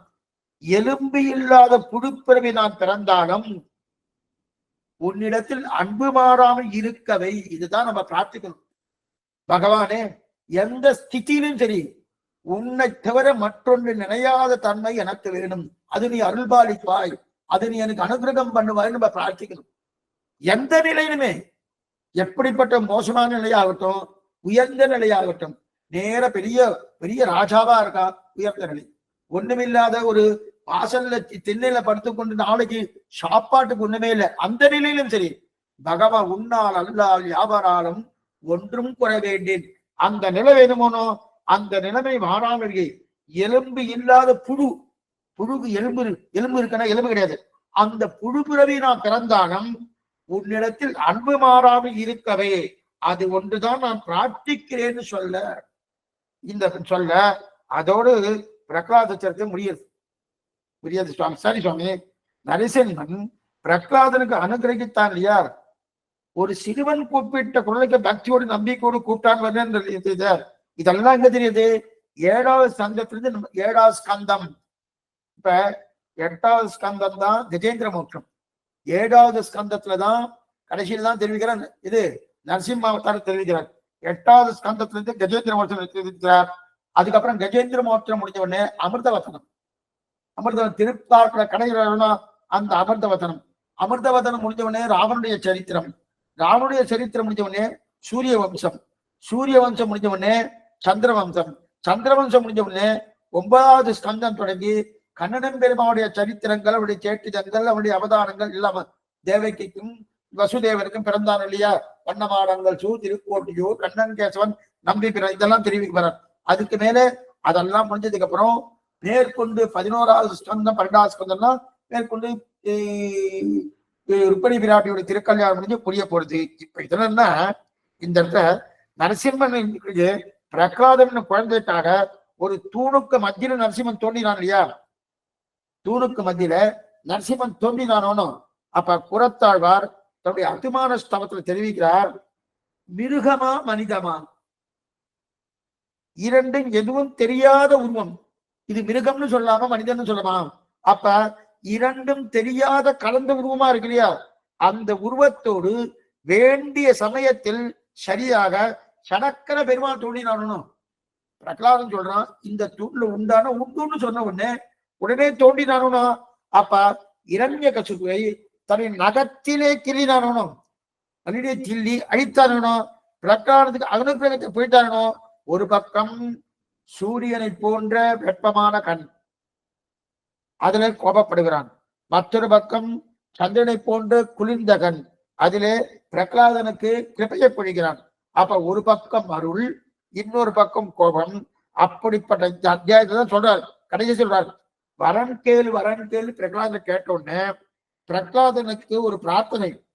உன்னிடத்தில் என்ன பிரார்த்திக்கிறான்னா, உன்னிடத்தில் என்னுடைய தந்தை உன்னிடத்தில் எவ்வளவு தூரம் அபச்சாரப்பட்டிருப்பான், உன்னிடத்தில் எவ்வளவு தூரம் அபச்சாரப்பட்டிருப்பான். அந்த அபச்சாரப்பட்டதுதான் ஒரு கோபம் வந்துட்டோம். அந்த கோபம் மாறினால் போரும் பிரார்த்திக்கிறான் பிரகலாதன். நம்ம என்ன பார்த்தோம்? உன்னோடு அன்பு மாறாம இருக்கக்கூடிய பிறவி வேணும். நான் புழு பிறவி எடுத்தாலும் உன்னிடத்தில் அன்பு மாறாத பிறவி வேணும் தான் நம்ம பார்த்தோம். ஆனா அதுக்கு மேல இன்னொன்னு கேட்கிறான். என்ன கேட்கறா? எத்தனை அபச்சாரப்பட்டிருக்கான் என்னுடைய தந்தை, ஆனாலும் உனக்கு எத்தனை கோபம். அந்த கோபம் மாறினாபுரம் அது ஒன்றுதான் அடியேனின் பிரார்த்தனை. வரன் கேட்காத வரம் கொடுன்னு கேட்டான். எலும்பே இல்லாத புது பிறவியாக இருந்தாலும் அன்பு மாறாமல் இருக்கக்கூடிய பெருமை கொடுன்னு கேட்டான்.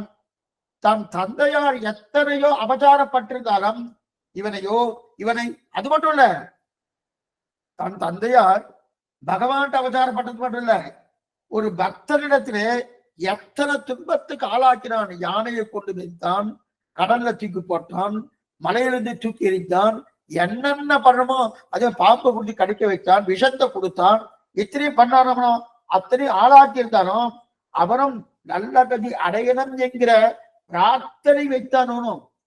அவரும் நல்ல கதி அடையணும் பிரார்த்தனை வைத்தானோ அப்படின்னு என்ன அர்த்தம்னா, நமக்கு உலகத்துல எத்தனையோ தீயவா இருந்தாலும் யான் பெற்ற மேன்மை அவனுக்கும் கிடைக்கணும்.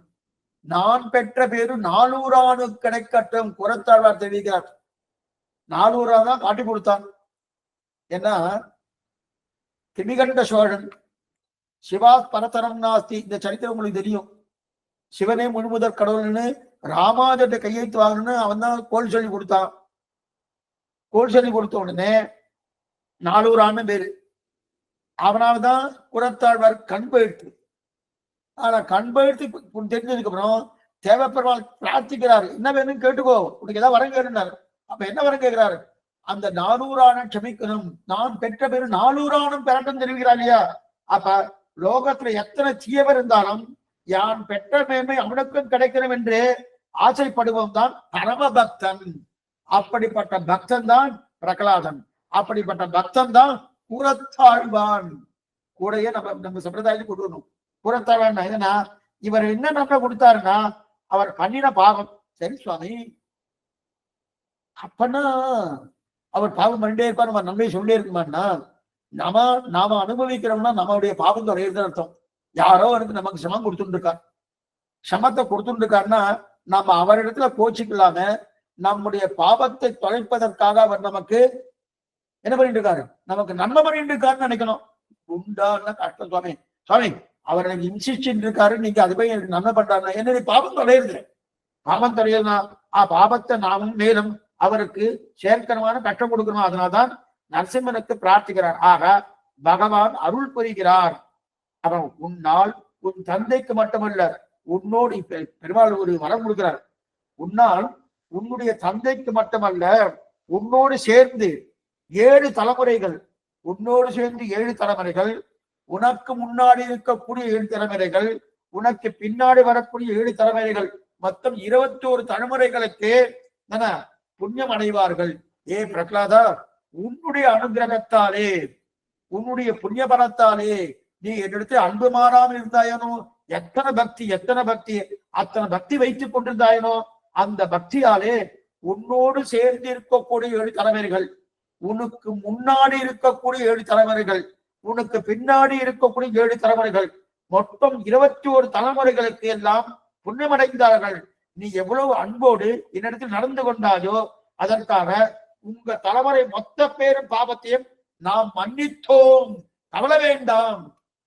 இதனால்தான் கேசவன் தமர் பாசுரம் 2ஆம் பத்தி 7ஆம் திருவாடி, கேசவன் தமர் கீழ்வேல் எமரே இழிபிறப்பும் ஆசதிர் வெட்டு நம்முடைய வாழ்வு வாய்க்கின்றவான்னு ஆழ்வார் பாசனம் திருவாழ்வையில. அதுல ஒரு பாகவதன் இருந்தான்னா அந்த பாகவதனுடைய சம்பந்தத்தாலேயே 21 தலைமுறைகள் வாழலாம்.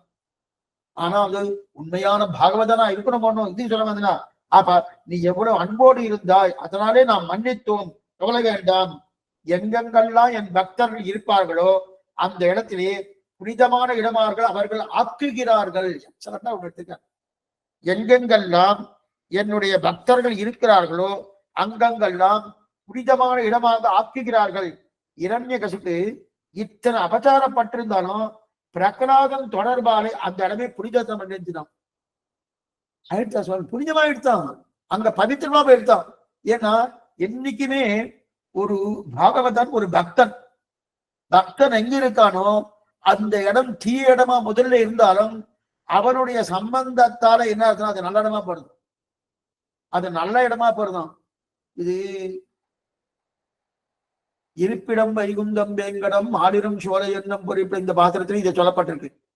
எதுக்கு சொல்ல வந்தேன்னா, அப்ப பாகவத சம்பந்தம் முக்கியம். அந்த பாகவதன் தான் யாரு?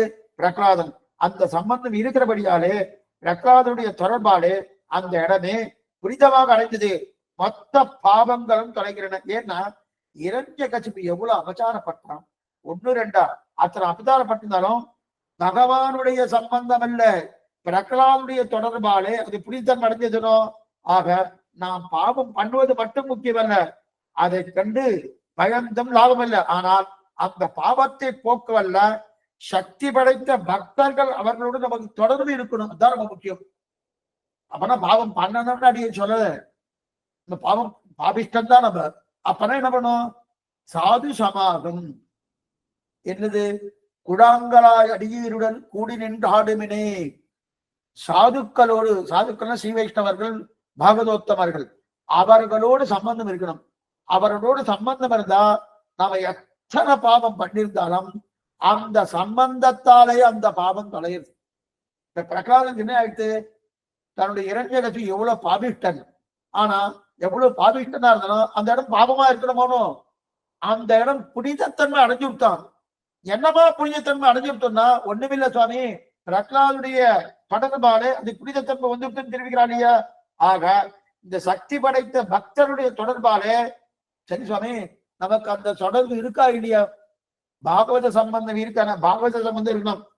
ஏன்னா சாது சமாகம் இருக்கான்றதுதான் முக்கியம். நான் இந்த புண்ணியம் பண்ணினேன், இந்த காரியம் பண்ணினேன், அந்த காரியம் பண்ணேன், அதெல்லாம் இருக்கவே இருக்கு. ஆனா எது இருந்தாலும் பக்தர்களோடு தொடர்பு உண்டா அப்படின்னு இருக்கிறாரு. மேலும் பிரம்மாவும் பிரகலாதம் பண்ணி கொடுத்த உபகாரம் நரசிம்மனும் கோபத்தை தனித்து ஆகியவற்றை கொண்டாடி பேர் பிரம்மா கொண்டாடுறாரு. என்ன கொண்டாடுனா, பிரகலாதம் பண்ணி கொடுத்த உபகாரம் என்னமா உபகாரம், ஒரு அவதாரம் பண்ணுவதற்கு காரணமா இருந்தது பிரகலாதன. பிரகலாத வரதன்னு பேரு உற்சவம் இருக்கு. எங்க தெரியுமா, அகோபலி கஷேத்திரம் போய் சேவிக்கணும், ஒரு தடவை சேவிக்கணும். ஆச்சரியமான திவ்ய கஷேத்திரம், ஆச்சரியமான திவ்ய கஷேத்திரம். 9 நரசிம்மன் சேவிக்கிறதுக்கு சிரமமா இருக்கும்னு நினைக்கிற ஒரு சிரமமும் கிடையாது. ஒரு கொஞ்சம் வயசானவர்னா கொஞ்சம் நடக்க முடியாதவால கொஞ்சம் போறதுக்கு கொஞ்சம் சிரமமா இருக்கும். ஆனா அவளுக்கும் டோல்னா இருக்கு. அவ ஏதாவது கொடுக்க வேண்டிய காசை கொடுத்தா அவ ஆக்ஷன் போறா, அங்க போய் நல்லா சேவிக்கலாம். அங்க அர்ச்சகா சுவாமினா ரொம்ப சௌலபியமானவர், ரொம்ப சௌலபியமானவர். அழகா நமக்கு ஒவ்வொன்றும் நன்னா சேவை பண்ணி வைக்கிறார். ஒரு சிரமமும் கிடையாது. பிரசாதத்துக்கு கவலையே வேண்டாம். நீங்க மேல கோகுலமோ கீழே அகோகுலமோ அகோகுல கேத்திரமோ இல்ல அகோகுல மடத்துக்கு போனா கூட அங்க நீங்க ஒரு வார்த்தை சொல்லிட்டேன்னா அங்க மடத்துல சுவாமிகள்லாம் இருக்கா. சுவாமி இந்த மாதிரி எனக்கு இன்னும் தெரியாது, நான் இங்க வந்திருக்கேன், எனக்கு ஏதாவது ஏன்னா வெளியே சாப்பிட்ற பழக்கம் இல்லாததுன்னு நான் சொல்லிட்டு இருக்கேன். வெளில சாப்பிட்ற பழக்கம் இருக்கிறவாளா இருந்தா அங்க நிறைய ஹோட்டல்லாம் இருக்கு.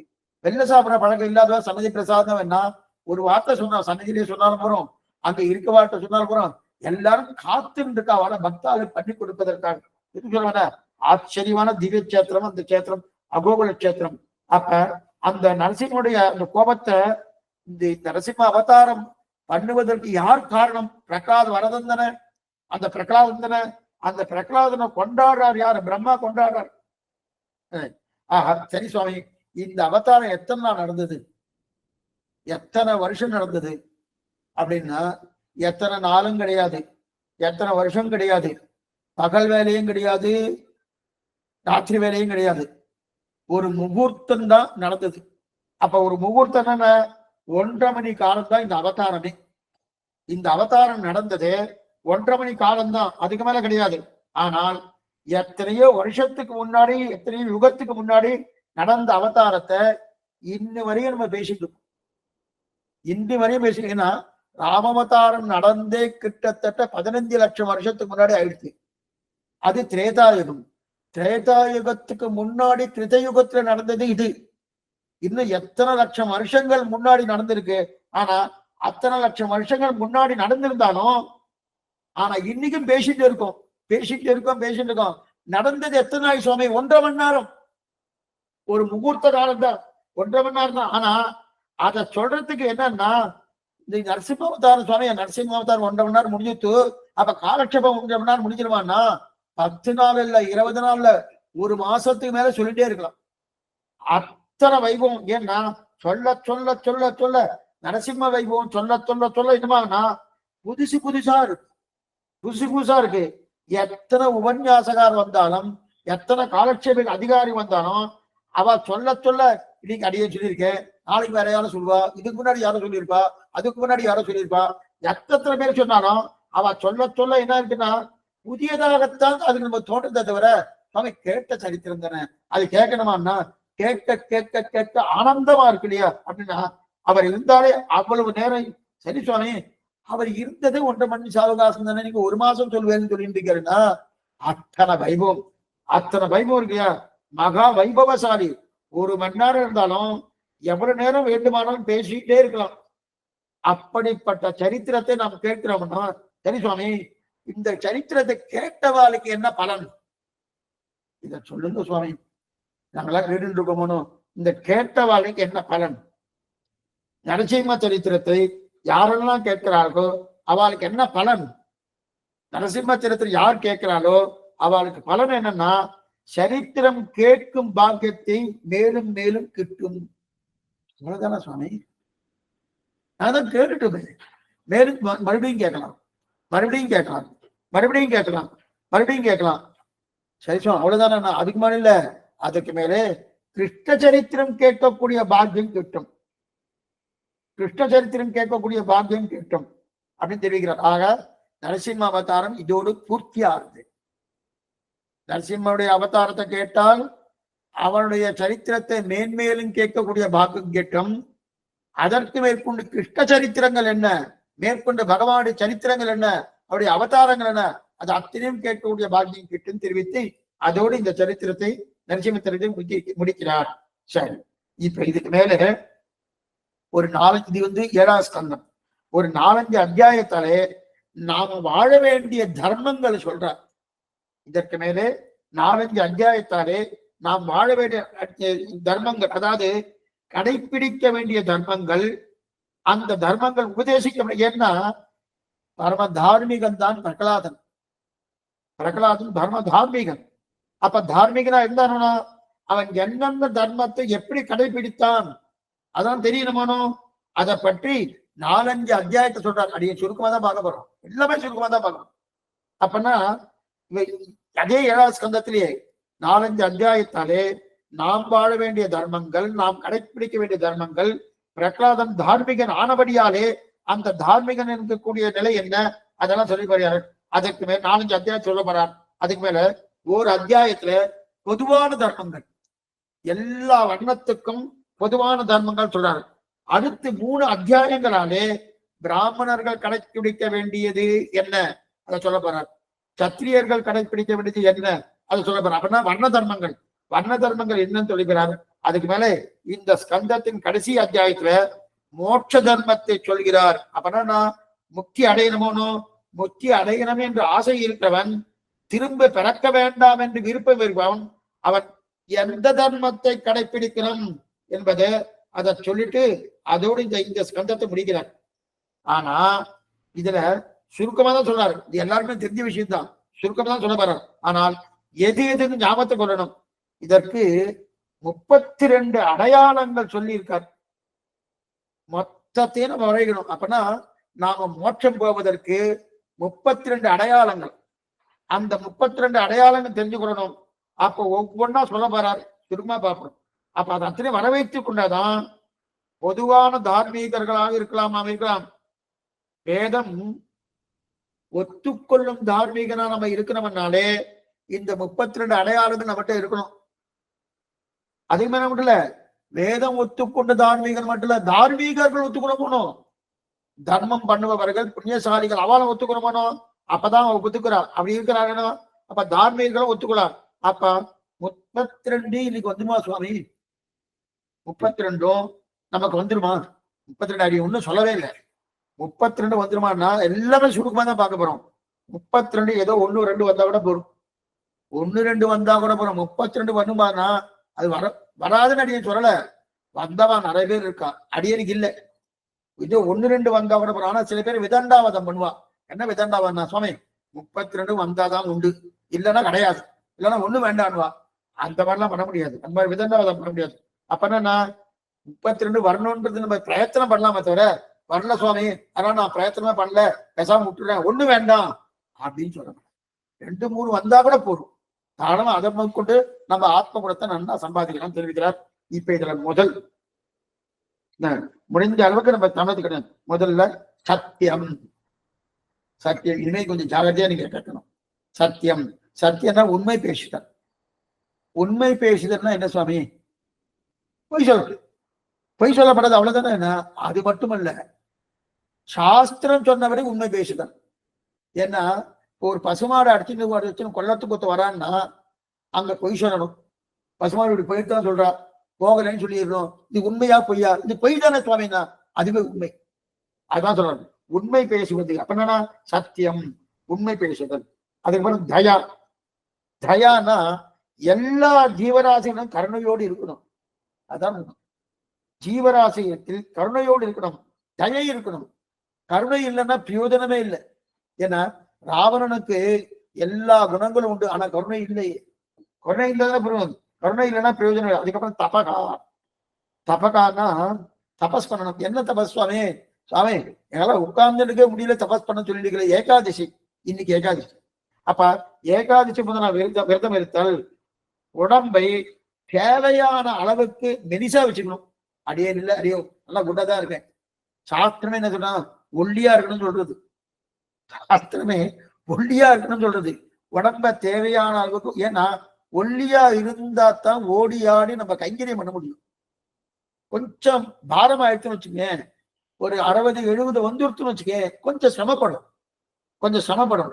ஆனா அதே கொஞ்சம் பாரத்தை சொல்லுங்க, நிறைய பாரம் வந்துச்சுன்னா அப்ப 40 சொன்னாங்க இருக்கட்டும். அப்ப ஏகாதசி முதலான விரதங்கள் நன்னா விரதம் இருக்கணும், உடம்ப நன்னா ஒல்லியா வச்சுக்கணும்னு தெரியுது. இது தபகான்னு தெரியும். அதுக்கப்புறம் சௌசம். சௌசம்னா புனிதத்தன்மை. புனிதத்தன்மைனா எதை நினைக்கிறோமோ அதைத்தான் பேசணும், எதை பேசுறோமோ அதைத்தான் செய்யணும். ஏதோ ஒண்ணு நினைத்து ஏதோ ஒண்ணு பேசி ஏதோ ஒண்ணு செய்யப்படாது. அப்பன்னா என்ன ஆகுனா நமக்குள்ள போராட்டம் வந்துடும். இது புனிதத்தன்மைன்னா நம்ம என்ன பண்றோம், சுத்தமா இருக்கும்னு நினைக்கிறோம். அது இல்ல புனிதத்தன்மை. பேச்சு புனிதத்தன்மை முக்கியம். பேச்சு புனிதத்தன்மைன்னா மனசு புனிதத்தன்மை முக்கியம். மனசு புனிதத்தன்மை என்ன அர்த்தம்? செயல் புனிதத்தன்மை முக்கியம். அப்பன்னா மனசால என்ன நினைச்சனோ அதைத்தான் வாயால பேசணும், வாயால என்ன நினைச்சனும் அதுதான் செய்கையால பண்ணணும். ஆனா இந்த 3 ஒன்னா இருக்கணும். இந்த 3 ஒன்னா இருந்தாலும் அவளுக்கு மகாத்மாக்கள்னு பேரு அடையாளம் சொல்றது சாஸ்திரம். அவளுக்கு மகாத்மாக்கள் பேருது. மனசுல ஒண்ணு நினைச்சுட்டு இருக்கேன், அவனுக்கு கொல்லணும்னு, வாயில அவன்லாம் கொல்லணும்லாம் வேண்டாம் சுவாமி அப்படின்னு சொல்லியாச்சுன்னா அவன் என்னை வந்து புகழ் வாழணும், என்னை புகழ்வதற்காக வேற மாதிரி பேசுறது. ஆனா காரியம் பண்றது வேற மாதிரி பண்றது. அவளுக்கு துராத்மான்னு பேர். அப்ப துராத்மா என்ன பிரயோஜனம்? மனசுல ஒன்றை நினைத்து வாயில ஒன்றை பேசி செய்கையில ஒண்ணு பண்றது அவள துராத்மா. 3 ஒன்னா இருந்து வச்சுக்கேன், அவெல்லாம் என்னது? அவ மகாத்மா. ஏன்னா 3 ஒன்னா இல்லைன்னா என்னது கஷ்டம்? 3 பேர்னு ஆயிடும். இப்ப 3 பேர் எப்படின்னா சாமி ஒரு மனசா இருந்துச்சுன்னா இப்ப ஒண்ணு வேண்டாம். இப்ப ஒரு நிறுவனம் வச்சுக்கேன், எல்லாரும் ஒத்து போயாச்சுன்னா ஒரே மனசா இருந்துச்சுன்னு வச்சுக்கேன், அப்ப எல்லாம் ஒத்து போயிடும். இவருடைய மனசு வேறு, அவருடைய மனசு வேறு, அவருடைய மனசு வேறுன்னா நம்ம நாடகத்துல வேணா triple action, double action, 10 action அதெல்லாம் பண்ணிக்கலாம். ஆனா மனுஷனா இருக்கும்போது ஒரே மனசாத்தான் இருக்கணும், ஒரே செயலாத்தான் இருக்கணும், ஒரே வாக்காதனம், ஒரே வாக்கம், ஒரு சொல்லு ஒரு பானம் ஒரு பத்தினின்னு சொன்னாலும் அந்த நிலையில தான் இருக்கணும். அதைத்தான் தெரிவிக்கிறார். இது சௌசம் தெரிவிக்கிறார். அதுக்கு மேலே திதிக்ஷா. திதிக்ஷா எது யுக்தம் எது அயுக்தம் அப்படின்னா, நான் செய்ய தகுந்தது எது, நான் செய்ய தகாதது எது, நான் செய்ய தகுந்தது எது நன்கு விசாரம் பண்ணி முடிவுக்கு வந்து அதற்கு தகுந்தா போல முடிவு எடுக்கிறோமோ அதுதான் திதிக்ஷான்னு பேரு. திதிக்ஷான்னு என்ன? செய்ய தகுந்தது எது, செய்ய தகாதது எது. நம்ம இதெல்லாம் யதீந்திர மத தீபிகாரோட கொஞ்சம் வேற மாதிரி பார்த்திருக்கோம். அதேதான் அதுல வேற மாதிரி ஒரு நிலையோட இங்க வந்துட்டு இருக்கு. திதிக்ஷான்னு பேரு. அதுக்கப்புறம் சமதமாகல். சமகா தமகான்ற அப்படின்னா உள்ளிந்திரியத்தை அடக்கிறது, வெளியிந்திரியத்தை அடக்குவது. உள்ளிந்திரியமான மனசை அடக்குவது இது ஒண்ணு, வெளியிந்திரியமான கண் காது மூக்கு முதலானவைகளை புலன்களை அடக்குது இது. அப்ப இது என்னது? இதுதான் சமதமாதிகள். அடிக்கடி சொல்லுவாங்க சமதம் ஆத்ம சாந்த சமதமாதிகளுடைய கல்யாண குணங்களோடு கூடிய இன்னார் அப்படின்னு சொல்லுவா. இது என்ன? இது ஒருத்தர் பெரியவருக்கு ஒருத்தர் பத்திரிகை எழுதணும்னு வச்சுக்கேன், ஸ்ரீமத் வேதமார்க்க பிரதிஷ்டாபனாச்சார வேதாந்தாச்சார எழுதிட்டு சாந்த சமதமாதி குணங்களோடு கூடியவராக இருக்கக்கூடியவர் அப்படின்னு எழுதுறாருன்னா, அப்பனா உள்ளிந்திரியர்கள் அடிப்பிக்கணும். உள்ளிந்திரியர் அடக்கிறதுனா என்ன அர்த்தம்? மனசை அடக்கணும். வெளியிந்திரியர்களா கண் காது மூக்கு இதெல்லாம் அடக்கணும். இதெல்லாம் அடக்கிறதான் சமதமாகான்னு. அப்ப இது வரைக்கும் நம்ம பார்த்தது என்ன? சத்தியம், உண்மை பேசினோம். தயா, தயா ஜீவராசியோட கர்மையோடு இருக்கல். தபகா ஏகாதசி முதலான விரதம் இருத்தல்.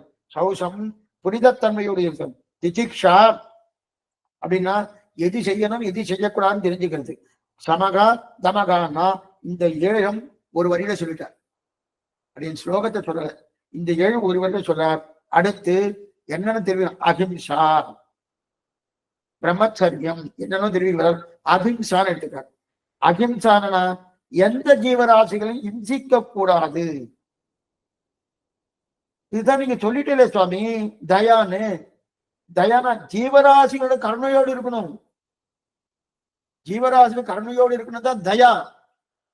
அஹிம்சா, இம்சா, இம்சானா இம்சிக்கணும்னு அர்த்தம். அஹிம்சா இம்சிக்கப்படாது, எந்த ஜீவராசிகளும் இம்சிக்கப்படாது. இது அஹிம்சான்னு பேரு. எதையும் துன்புறுத்தக்கூடாது, யாரையும் அடிக்கப்படாது, மனசாலையும் துன்புறுத்தக்கூடாது, வாயாலையும் துன்புறுத்தக்கூடாது, கைகளாலையும் அடிக்கப்படாது. அப்பனா மனமே வாக்கே கருணே காயேன வாசா மனசேந்திரியா வித்யாத்மனாவன் சொல்றோமோ. அப்ப மனம் நெய் வாக்குன்னு சொல்றோமோ. அப்ப அது மூணாலையும் பண்ணப்படாது, ஏதும் கூடாது. இதுதான் என்னது, இது அஹிம்சான பேரு. அதுக்கப்புறம் பிரம்மச்சரியம். பிரம்மச்சரியம்னா பிரம்மச்சரிய விரதத்தை அனுஷ்டித்தல். அப்பனா பிரம்மச்சரியம்னா கல்யாணம் பண்ணி கொள்ளாத ஒரு நிலை இருக்கணும், அதுதான் பிரம்மச்சரியம்னு பேரு. அந்த பிரம்மச்சரிய விரதத்தை அனுஷ்டிக்கணும்னு சொல்றார். அப்பனா அதை கடைபிடிக்கணும்ன்றார் சுவாமி. அப்ப நான் கல்யாணம் பண்ணிக்கலாமே வேண்டாமா? அப்ப யாருமே கல்யாணம் பண்ணிக்கப்படாதுன்னு சொல்றீங்களா? அது அல்ல. பிரம்மச்சரியம்னு என்ன அர்த்தம்னா அது அர்த்தம் இல்லை. பிரம்மச்சரியம் மனு தர்மதாசனம் என்ன சொல்றது, மனு தர்ம சாஸ்திரத்துல இவ்வளவு இருப்பவங்க கூட, இல்லறத்தில் இருப்பவங்க கூட என்னைக்கு காமசுகத்தை அனுபவிக்கலாம்ன்றது அது பட்டியல் போட்டிருக்கு. நிச்சயமே அனுபவிக்க முடியாது காமசுகத்தை. ஒரு கணவன் மனைவி, அது சாஸ்திர சம்மதம் தான். கணவன் மனைவி காமசுகத்தை அனுபவிப்பது என்பது, அவள் உடல் உறவு கொள்வதென்பது அது சாஸ்திர சம்மதமே. இருப்பினும் அது எல்லா நாட்களிலும் கிடையாது. சாஸ்திரம் சொல்லப்பட்ட நாட்கள் தான் எடுத்துக்கணும். தவிர அந்த வேணைய நாட்கள் பண்ணா என்னன்னா அதுக்கு பிரம்மச்சரிய விரதம் இல்லைன்னு அர்த்தம். அப்ப இவன் இல்லறத்தில் இருந்து கொண்டே பிரம்மச்சரிய விரதத்தை அனுஷ்டிக்கிறான்னா என்ன அர்த்தம்? சாஸ்திரம் சொன்னபடி எந்த நாளில் கூடலாமோ அந்த நாள் கூடலாம், மற்ற ஏனைய நாட்கள் கூடப்படாது என்கிற தன்மையோடு இருந்தால் அதுக்கு பிரம்மச்சரியன்னு பேரு. புரியத்துக்காக இப்ப ஆண் பெண் கணவன் மனைவியா இருந்தாலும் இல்லற இன்பத்தை இந்தந்த நாளில் தான் அனுபவிக்கிறார் என்பது வழக்கம் உண்டு. ஏன்னா ருதுகாலம் உண்டு. ருதுகாலம் உண்டு இல்லையா? பெண்ணுக்கு ருதுகாலத்தின் போதுதான் ஆணோடு கூடுவதற்கு அதிகாரம். என்ன புரிஞ்சுக்கணும், ருதுகாலம் இருக்கணும் அந்த 4 நாட்கள் 5 நாட்கள், அதன் பிறகுதான் ஆணோடு கூடுவதற்கு அதிகாரம். அப்போதுதான் ஆணும் பெண்ணும் இந்த இடத்துல ஆசைப்படணும். ஆக இல்லறத்தில் கிரகஸ்தனாக இருந்து கொண்டே பிரம்மச்சாரியாக இருக்கலாம். இதுக்கு இது கொஞ்சம் ஜாகிரதையா சொல்ல வேண்டியிருக்கு, ரொம்ப ஜாகிரதை. கிரகஸ்தன் என்னன்னா தான் தன்னுடைய மனைவியோடு இருந்து கொண்டே பிரம்மச்சரியாக இருக்கலாம். எப்படி சுவாமி? அமாவாசை தர்ப்பணம், பித்ருக்கள் தினம், திதி சிரார்த்தம் முதலான தினங்கள், பண்டிகை தினங்கள், இதை போல நாட்கள்லாம் பிரம்மச்சார விரதத்தை கடைபிடிக்கணும். அமாவாசை, அதுக்கப்புறம் பௌர்ணமி, அதுக்கப்புறம் பித்ருக்கள் தினமாக இருக்கக்கூடிய திதி, அதற்கு மேல பண்டிகை தினங்கள், இந்த நாட்கள்லாம் பிரம்மச்சார விரதத்தை கடைபிடிக்கணும். அதுக்கு மட்டும் இல்ல, இது என்னன்னா கிரகஸ்தனே பிரம்மச்சாரி தான். கிரகஸ்தனே பிரம்மச்சாரி தான். ஏன்னா மனு பகவான் அப்படிதான் எழுதி வச்சிருக்கார். மனு தர்ம சாஸ்திரத்தின் படிதான் நம்ம எல்லாம் பண்ணிட்டு இருக்கோம். என்ன கிரகஸ்தனே என்ன சொல்றாரு? பிரம்மச்சாரி தான். ஆனா அதையெல்லாம் நான் பார்க்கறதே கிடையாது, பார்க்கணும்னா கிடையாது. ஏன்னா ஏதுமில்லாமல் உடல் இன்பத்துக்காக இந்த சரீரம் இருக்கு, அந்த சரீரம் இருக்கு, பெண்ணுடைய சரீரம் இருக்கு, ஆணுடைய சரீரம் இருக்கு, இந்த உடல் இன்பத்துக்காக ஆசைப்பட்டு இருக்கோமானோ, இதை தாண்டி வாழ்வதுதான் பிரம்மச்சரியம். இதை தாண்டி வாழணும். அப்பனா என்ன அர்த்தம்? இன்னென்ன நாட்களில் தான் பெண்ணோடு கூடுவது ஆணோடு கூடுவது என்கிற வழக்கத்தில் இருக்கு. இன்னைக்கு அது ரொம்ப குறைஞ்சு போயிடுது. அது பிரம்மச்சரியம். அதுக்கப்புறம் தியாககா. தியாககா அப்படின்னா நம் இடத்தில் இருக்கும் ரொம்ப முக்கியமான இன்னொருத்தரை விட்டு கொடுக்கும் மனப்பான்மை, இன்னொருத்தருக்காக விட்டு கொடுக்கக்கூடிய மனப்பான்மை தான் தியாககா.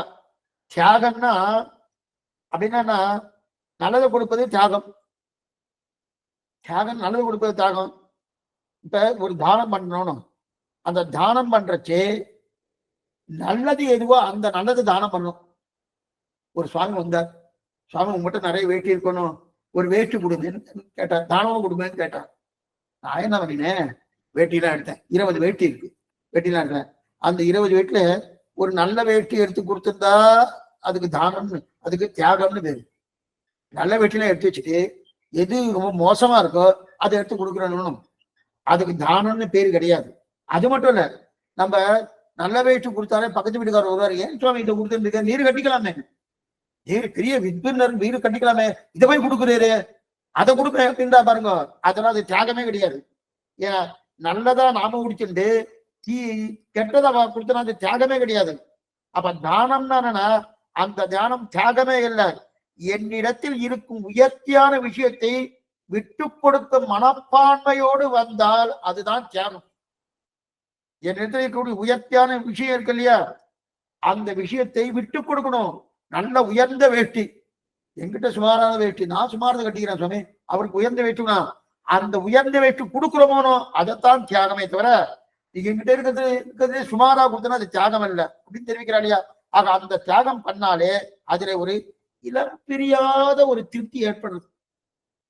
சில பேர்லாம் தனியாராதனை பண்ணுவா, பண்ணுச்சு அங்க வந்து நின்று பார்ப்பான், அவன் சாப்பிடறத பார்த்தா ஆனந்தமா இருக்கும். அடியாருக்கு அந்த மாதிரி நிறைய ஆனந்தப்பட்டிருக்கேன். அடியெல்லாம் முந்தியெல்லாம் தெரிஞ்சு, இப்ப தனியாராதனை பண்றது இல்லை, முந்தி பண்ணிட்டு இருந்தேன். அப்பெல்லாம் வந்து பார்த்தேன், அடியை சாப்பிடவே மாட்டேன். அவெல்லாம் சாப்பிட்டு முடிஞ்சதுக்கு அப்புறம் 3:30 மணி 4 மணி ஆகும் சாப்பிட்றதுக்கு.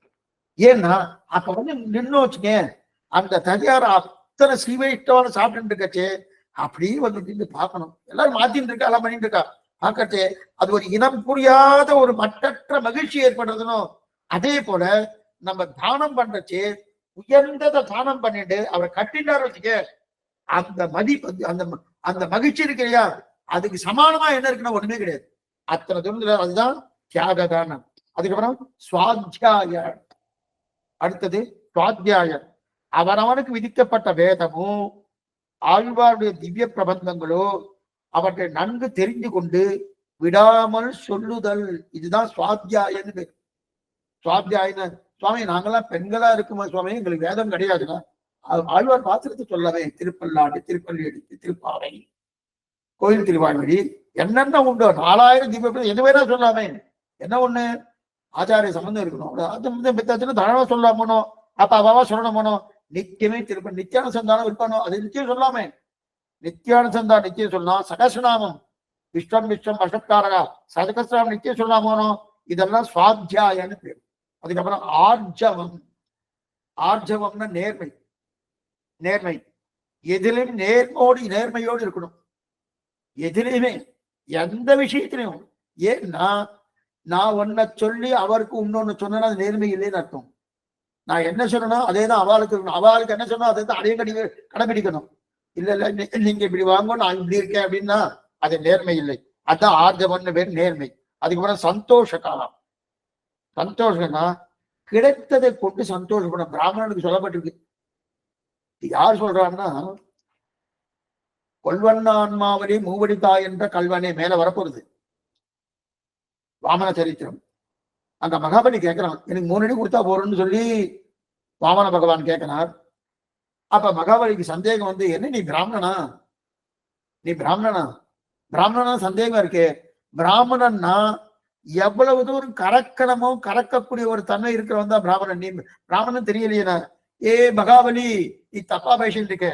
பிராமணன்னா யார் தெரியுமா, கிடைத்ததை கொண்டு சந்தோஷப்படுபவன் தான் பிராமணன் அப்படின்னு தெரிவிக்கிறார். இதுதான் இங்க சந்தோஷகாரம். சந்தோஷகனா முதல் எத்தனை கிடைத்தாலும் போதான்னு குறை சொல்றது சொல்லப்படாது. இருப்பதை கொண்டு சுவாமி கிடைச்சிட்டே இருக்கு இருந்தாலும் இன்னும் நிறைய வேணும் கேட்கணும், அது பிரயோஜனம் இல்லை. கிடைத்ததை கொண்டு சந்தோஷப்படுவதுதான். ஆனா கிடைக்கத்தை வச்சுன்னு சந்தோஷம் சில பேர் இருக்கா.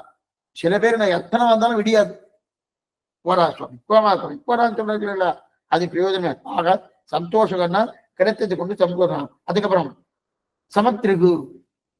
சமத்திரிகுன்னா எல்லாரையும் சமமாக பார்க்கணும், எல்லாரையும் சமமாக பார்க்கும் தன்மை. ஆணோ பெண்ணோ, ஆடோ மாடோ, குதிரையோ, பணக்காரனோ ஏழையோ, படித்தவனோ படிக்காதவனோ, அனைவரும் ஜீவாத்மாக்கள் தான் என்கிற எண்ணத்தோடு பார்க்கணும்.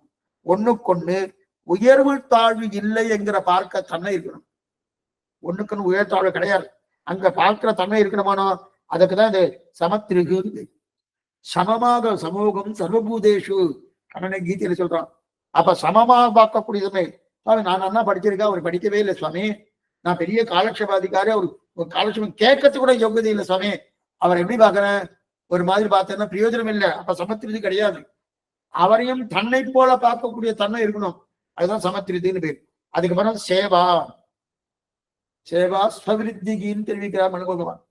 சேவான்னா பெரியோர்களுக்கு தொண்டு புரியும் தன்மை. பெரியோர்களுக்கு தொண்டு புரியும் தன்மை. ஆச்சாரியர்களோ மகான்களோ வயதானவர்களுக்கோ இவர்களுக்கெல்லாம் நல்லா சேவை பண்ணணும், நல்லா சேவை பண்ணணும். இன்னைக்கு சில பேர் என்ன பண்றா, அதை அட்வர்டைஸ்மெண்ட் பண்ணணுன்றதுக்காக முன்னாடியே சொல்லி வச்சிடுறான். நீ மொபைல்ல போட்டோ எடுத்துட்டு நான் இதை பண்ணிக்கிறேன், இதை பண்ண உடனே போட்டுடலாம். போட்ட உடனே ஊர்ல இருக்கிறவெல்லாம் என்னமா சேவா பண்ணியிருக்காரு, என்னமா சேவை பண்ணியிருக்காருன்னு. அது பிரயோஜனம் இல்லை. ஒன்றை எதிர்பார்த்து பண்ணக்கூடிய சேவை கிடையாது. சேவைன்றது என்னதுன்னு தன்னுடைய நிலைக்கு தகுந்தாற் போல பண்ணணும். பெரியோர்களை பார்த்தோமா உடனே சேவை பண்ணணும், மகான்களை பார்க்கணுமா உடனே சேவை பண்ணணும். அந்த சேவை தான் அப்படியே அந்த தன்மை தான் சேவா. அதுக்கப்புறம் கிராம்யோக பரமகா. கிராம்யோக பரமகா ரொம்ப முக்கியது. கிராம்யோகம்னா உலகத்தின் இன்பத்தில் ஆசையை மெதுவாக குறைத்துக்கொள். உலகத்தில் இருக்கக்கூடிய இன்பத்தில், உலகத்தில் இன்பம் இல்லையா, லோகத்துல இன்பம்னா லோக விஷயம். லோக விஷயத்துல வைராக்கியம் இருக்கணும், பகவான் விஷயத்துல பற்று இருக்கணும். நமக்கு லோக விஷயத்துல பற்று இருக்கு, பகவான் விஷயத்துல வைராக்கியம் உண்டு. அது பிரயோஜனம் இல்லை. அதான் தெரியல. லோக விஷயத்த ஆசைய வைக்காதன்னு சொல்ல, மெதுவா குறைச்சு கொண்டாரு. அப்ப வைராக்கியத்தை போல அதான் கிராம யோக பரமகா. வைராக்கியத்தை போல மெதுவாக குறைச்சுக்கணும். அப்புறம் உபரதி. உபரத்தினா விராமம், ஓய்வு. ஓய்வு வேணும். உலகத்தில் ஆசைப்படுவதிலிருந்து ஓய்வு எடுக்கணும் இருக்குது. சுவாமி ஓய்வுன்னா என்ன சுவாமி, ரிட்டையர்டு. எதுல இருந்து சுவாமி ரிட்டையர்டு? அங்க உத்தியோகம் பண்ணிட்டு இருந்தா அது ரிட்டையர்ட் ஆயிட்டேன். இங்க என்ன உத்தியோகம் பண்ணியிருந்தேன், ஆசையா ஒவ்வொன்றா வச்சுட்டு இருந்தேன். இப்ப அதுல இருந்து ரிட்டையர்ட். அப்ப நான் ஓய்வு எடுத்துட்டேன். அப்பனா என்ன அர்த்தம், ஆசை அடைவதில் ஓய்வு. அதாவது பற்றற்ற தன்மை. மனசு பற்றை அறுக்க அந்த மனசு நமக்கு ரொம்ப நன்மனா இருக்கும். மனயோகி மனுஷானம் காரணம் பந்த மோட்சைன்னு சொல்றது சாஸ்திரம். மனசுதான் பந்தத்துக்கும் காரணம், அதே மனசுதான் மோட்சத்துக்கும் காரணம். பற்றற்ற மனசா இருந்தா நல்ல மனசு, பற்று உள்ள மனசா இருந்தா தீய மனசு. அந்த மனசே நண்பனாம இருக்கு, ஒரே மனசே தீயவனா விரோதியாம இருக்கு. மனசுக்குள்ளேயே விரோதி நண்பன் இருக்கானா? இருக்கு. பற்றற்ற மனசா இருந்தா நண்பன், பற்று உள்ள மனசா இருந்தா என்னது விரோதி ஆயிட்டு. அதான் தெரியுது. மனசுதான் நண்பனும் விரோதியும். இந்த கண்ணனே சொல்கிறான், நம் மனசுதான் நமக்கு பந்து, நம் மனசுதான் நமக்கு பகைவன். பற்றற்ற மனசா இருந்தா உறவு, பற்று உள்ள மனசா இருந்தா அந்த மனசால் நமக்கு நல்லதே நடக்காது. என்னைக்குமே பற்று. அப்பனா தாயார் தகப்பனார் மனைவி மக்கள் இவாட்ட பற்று வைக்கப்படாது சொல்றேல, பற்று வைக்கலாம். எந்த பற்று வைக்கணும்? பகவத் சம்பந்தம் என்கிற பற்று வைக்கலாம். நல்லா பண்ணுங்க. இவங்க புள்ளேங்கிற பற்றை காட்டலாம், பகவத் சம்பந்தங்கிற பற்று வைக்கலாம், அந்த பற்றுக்கணும். ஆனா வேற ஏதோ வச்சாச்சுன்னு வச்சுக்கேன், கொண்ட வெண்டேன் மக்கள் உற்றார் சுற்றத்தவர் பிறரும் கண்டதோடு பட்டதெல்லாம் காதல் மற்ற யாதவன் தெரிவிக்கிறாள் இல்லையா? அதனால நல்லதே நடக்காது. எதை பார்த்தாலும் வேணும்னு நினைக்கப்படாது. இது ரொம்ப முக்கியம். வேணும் கிடையாது. அப்படி இருந்தா அந்த மனத்தை நமக்கு நல்லது செய்யாது. ஆக மனதை அடக்கி மற்றவற்றிலிருந்து விலகுவதை சொன்னார். எது? உபரதின்னு பேர். அதுக்கப்புறம் விபர்யே ஏஷாம், விபர்யே வேஷாம், பயனில்லாததை செய்து பொழுதை வீணாக்காதே. நிறைய பேர் இது பண்ணுவா. பயனில்லாததை செய்து பொழுதை வீணாக்காதேன்றார். நாம நிறைய பண்றோம்னார். அப்படியா சுவாமி? எங்க சுவாமி பண்றோம்? ஒண்ணுமில்ல, ஏதோ ஒரு பார்க்ல போய் உட்கார்ந்துட்டு இருப்போம், உட்கார்ந்து ஏதோ படிக்கிறதுக்காக போயிருப்போம். அங்க பக்கத்துல புள்ளி இருக்குமோனா அதை அப்படியே எடுத்து ஒவ்வொரு புள்ளியா புடுங்கிட்டே இருக்கும். ஒவ்வொரு கடைசியில பார்த்தா அந்த மண்ணு தான் தெரியும். இத்தனை நாள் என்ன சுவாமி பண்ண, புள்ள படிக்கிறேன்னு புள்ள ஒண்ணும் இல்லை. சில பேர் ஒரு துளசி மாலையை கொடுங்கோ, துளசி மாலையை குடிச்சிட்டு ஒரு 10 நிமிஷம் கழிச்சு துளசி மாலை எங்க சுவாமி குடும்பம்னு கேட்டா எல்லாம் பிச்சு இருப்பான். பிச்சு பிச்சு குரங்க கையில பூமாலை கொடுத்தா போல எல்லாம் பிச்சு பிச்சு பிச்சு பிச்சு போட்டிருப்பான். சில பேர் என்ன பண்ணுவான், இப்படி உட்கார்ந்துட்டு இருக்கதே இப்படி கிள்ளுவா நகத்தை, இப்படி அப்படி கிள்ளிண்டே இருப்பான். இதெல்லாம் எச்ச நகத்தை கிள்ளிண்டே இருக்கா பாருங்க, வாயில் வச்சு கடிக்கிறது, அதே போல யாராவது ஒருத்தர் அடிக்கிறது, இந்த நாய் போட்டு நாய் வாழை அப்படி பண்றது, பசு போச்சுன்னா பசுவுடைய வாழை பிடிச்சு இழுக்கிறது, இதெல்லாம் பண்ணிட்டு இருக்காரு. இதெல்லாம் பயனில்லாத வேலை. அந்த பயனில்லாத வேலையை செய்யாதுன்றாரு. அது ஏன்னா பகவானுக்கு பிடிக்காது.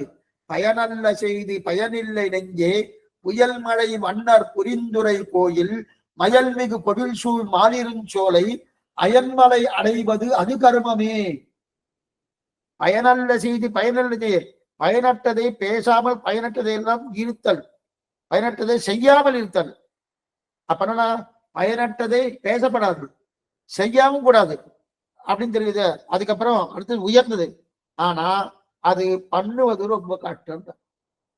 அடுத்து நம்ம சொல்ல போறோம், என்ன சொல்ல போறோம்னா ரொம்ப உயர்ந்த சுவாமி 30 பாத்திரம் போனோம், 30 பாத்திரம் இருக்க போனோம். எதுல இருந்து பாத்திரம் இருக்கும், அகிம்சால இருந்து பார்த்துட்டே வரும்.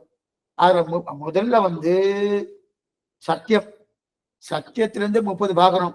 அதுல அந்த 30ல 29 வந்தாலும் வந்துடும். இந்த அடி இப்ப சொல்ல போறது வர்றது ரொம்ப சிரமம்ன்றார். வராதா சுவாமி, வர்றது ரொம்ப சிரமம்ன்றார். வந்துட்டா ஆனந்தம் தான், அதுதான் ரொம்ப உயர்ந்தது. ஆனா பண்ணுவது ரொம்ப கஷ்டம். 30 வந்தாலும் வந்துடும், இந்த 21 மொத்தம் வந்து கஷ்டம். என்ன சுவாமி அது சொல்லவே இல்லையேன்னா மௌனம், மௌனம்.